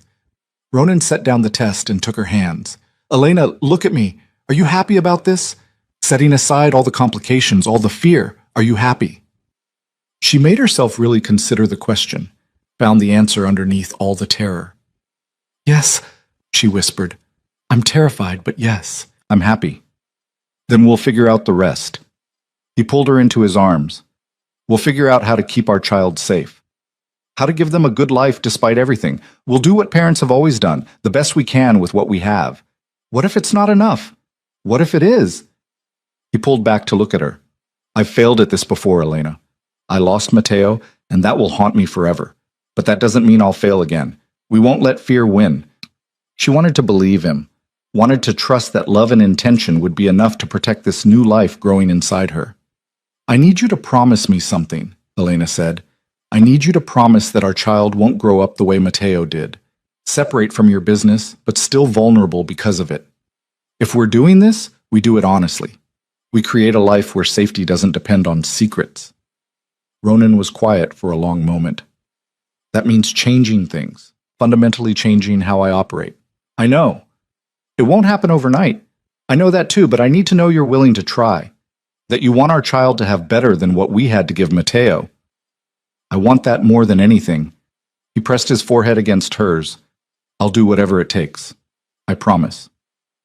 The pregnancy changed everything. Ronan became even more protective, which Elena had thought was impossible. But he also became more strategic about his business, more careful about the risks he took. He started delegating more to Luca, started pulling back from the day-to-day violence. "I'm not retiring," he told Elena when she asked about it. "But I'm restructuring, making the operation less dependent on my direct involvement, building something more sustainable. For the baby. For all of us. I want to be there, Elena. Actually there, not just physically present while my mind is on the next crisis. I want to be a real father this time." She believed him. And over the months that followed, she watched him actually do the work of change. It wasn't smooth. There were setbacks, Moments when old patterns reasserted themselves, times when he reverted to control and overprotection, but he kept trying. They turned one of the villa's rooms into a nursery. Elena painted the walls a soft yellow, while Ronan assembled furniture with the kind of intense focus he usually reserved for criminal strategy. They argued about baby names, about parenting philosophies, about whether their child would learn Italian or English first. Normal couple arguments, the kind that felt like a gift after everything they'd been through. Elena went into labor on a Thursday, which felt cosmically appropriate. Ronan drove too fast to the hospital, held her hand through 17 hours of labor, and cried when the doctor placed their daughter in his arms. "She's perfect," he said, voice thick with emotion. "Elena, she's perfect." Their daughter, Isabella Maria Vale, named for Isabella and Ronan's mother, came into the world with a full head of dark hair and her father's gray eyes. She was small and loud and demanding, and Elena fell in love so hard and fast it hurt. "Hi, sweetheart," she whispered, holding Isabella for the first time. "Welcome to our crazy life. Sorry in advance for all the complicated stuff." Ronan laughed through tears. "We'll do better by you, I promise." And he meant it. Elena could see it in the way he looked at their daughter, the fierce protectiveness mixed with genuine tenderness. This wasn't about replacing what he'd lost. This was about honoring it by doing better. The first few months were chaos. Sleepless nights, endless feedings, the particular exhaustion that came with caring for a newborn. But they navigated it together, learning as they went, making mistakes and forgiving them. Ronan surprised Elena by being a natural at the practical stuff, changing diapers, soothing Isabella at 3 a.m., figuring out the mystery of why she was crying this time. He took paternity leave, an idea that apparently shocked his entire organization. "Dante called me soft, Ronan reported one afternoon while Isabella slept on his chest. Said I'd gone domestic." "And what did you say?" "That he could call me whatever he wanted as long as he understood that my family comes first now. Business is business, but this..." He looked down at Isabella. "This is everything." Elena's heart swelled. This was the man she'd married, not the crime boss or the grieving father or the protective husband, but all of those things integrated into someone trying to be better for the people he loved. Isabella was 6 months old when Elena found Ronan in the nursery late one night, holding their sleeping daughter and talking to her in soft Italian. "What are you saying to her?" Elena asked from the doorway. "Telling her about her brother, about Matteo." Ronan looked up. "I want her to know about him, know that she had a brother who loved music and books and was braver than I ever gave him credit for." Elena came to stand beside him. "He'd be happy you're doing this, being present for her." "I hope so." Ronan gently laid Isabella in her crib. "I think about him every day. Wonder what he'd be like now if he'd gotten to grow up. But it doesn't hurt the same way anymore. Doesn't consume me. Because you're letting yourself live again instead of just surviving. Because you taught me the difference." He pulled Elena close. "I was dead inside when you spilled that wine, just going through motions, waiting for my own ending. And you crashed into my life and reminded me that I still had a future worth living for. We both had futures we weren't living. We just needed each other to see them." Elena rested her head against his shoulder, looking down at their sleeping daughter. "This is what I was running from all those years. Real connection, real commitment. I was terrified of getting hurt, so I just kept moving. And now? Now I'm exactly where I'm supposed to be, and I'm not running anymore." They stood like that for a long time, watching Isabella sleep, both of them thinking about the impossible series of events that had led to this moment. A spilled glass of wine, a Thursday night tradition, a kidnapping that should have ended them but somehow made them stronger. Life was strange like that. The worst moments and the best moments tangled together until you couldn't have one without the other. A year after Isabella's birth, Ronan did something unprecedented. He called a meeting of all his major associates and announced he was transitioning leadership to Luca. Not immediately, not completely, but gradually over the next 5 years. "I've spent 30 years building this empire," he told the assembled men, "and I'm not walking away from it. But I'm also not letting it consume the rest of my life. My family deserves more. I deserve more." The room was silent. Then Dante Russo started clapping. Slowly, others joined in. "About time," Dante said. "We were starting to worry you'd forgotten what actually matters." After the meeting, Luca pulled Ronan aside. You're sure about this? More sure than I've been about anything. Ronan looked at his second in command.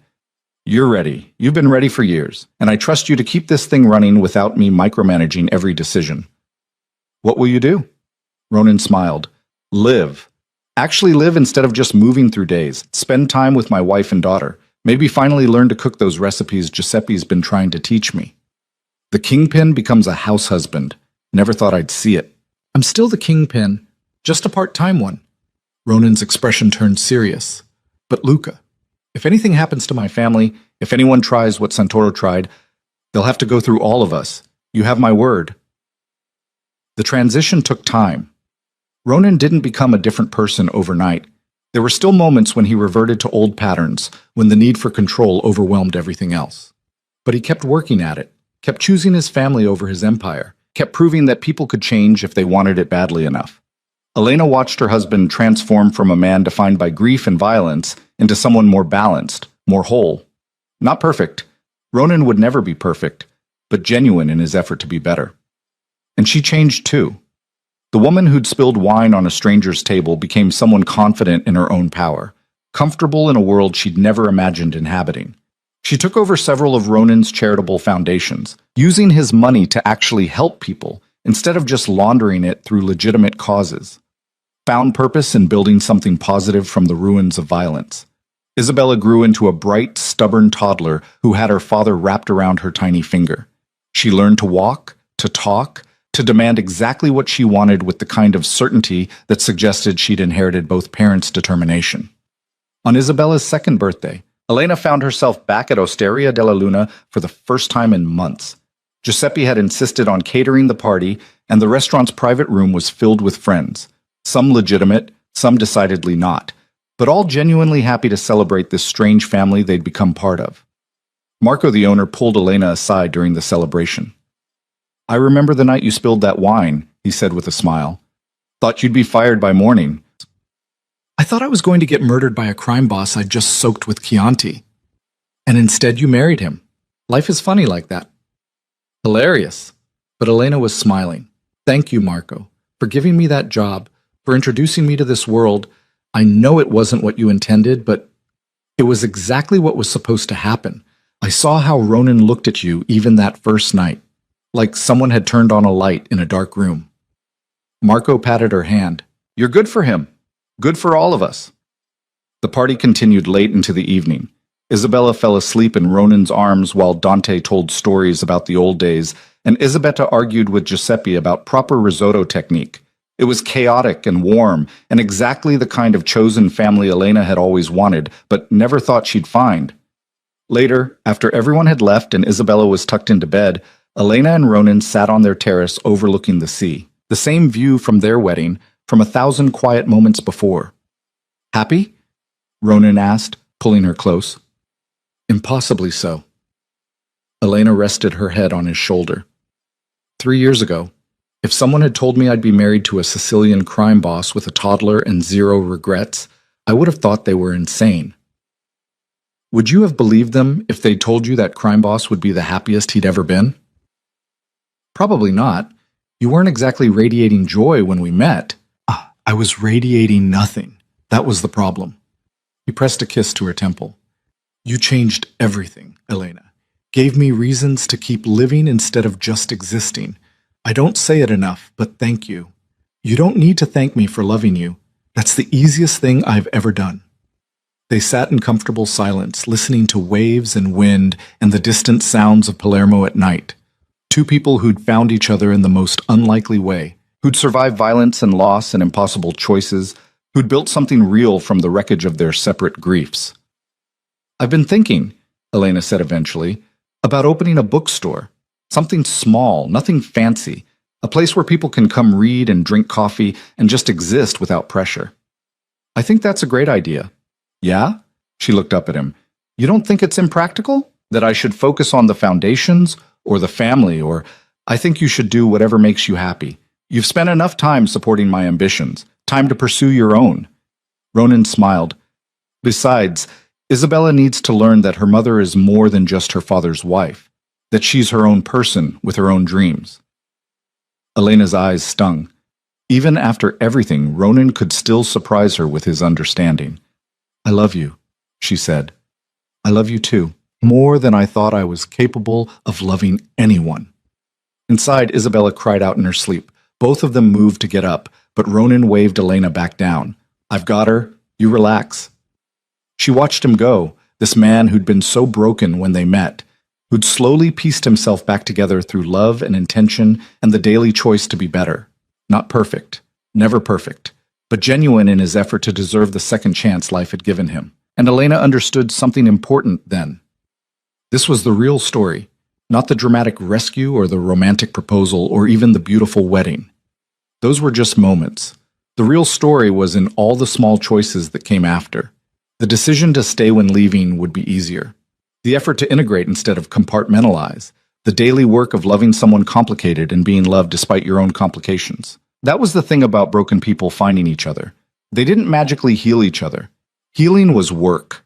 Messy, imperfect, ongoing work that required showing up every day and choosing to try. But when you found someone willing to do that work alongside you, someone who saw all your jagged edges and loved you anyway, that was worth every risk, every moment of fear, every impossible choice. Elena thought about the woman she'd been 3 years ago, running from connection and calling it freedom. That woman would have been terrified of this life, would have seen the danger and the complications and bolted. But that woman had never known what it felt like to be truly seen, to be loved not despite who she was, but because of it. Ronan came back carrying a wide-awake Isabella who was babbling happily about something only she understood. "Someone's not going back to sleep," he said, settling into the chair with their daughter. "Give her here. I'll try." Elena reached for Isabella, but the little girl shook her head and clung to her father. "Looks like I'm on duty." Ronan didn't seem to mind. "You were saying something about a bookstore?" So Elena talked about her plans while Ronan listened, and Isabella eventually dozed off again between them. They stayed on the terrace until the sun started to rise, painting the sky in shades of gold and pink. A new day. Another chance to get it right. And as the city woke up around them, Elena understood that this was happiness. Not the absence of problems or fear or complicated choices, but the presence of people worth facing those things for. She'd stopped running, had planted roots so deep they'd be impossible to pull up now, even if she wanted to. And she didn't want to. This was home, this strange, imperfect, beautiful life they'd built from spilled wine and Thursday dinners and the refusal to give up on each other. This was enough. More than enough. This was everything. Years later, when Isabella was older and asking questions about how her parents met, Elena would think back to that first night in Osteria della Luna.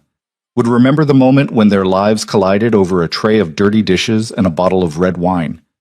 Sometimes the most important moments in your life start with accidents, with being in the wrong place at the right time, with crashing into someone and choosing to stay instead of running. And sometimes the scariest thing you can do is let yourself be seen by someone who has every reason to stay closed off, to choose vulnerability over safety, connection over control.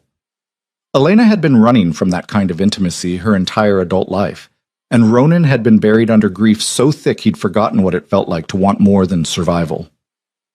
But they'd found each other anyway, had built something real from the wreckage of their separate losses, had proven that people could change, could heal, could create futures they'd stopped believing were possible.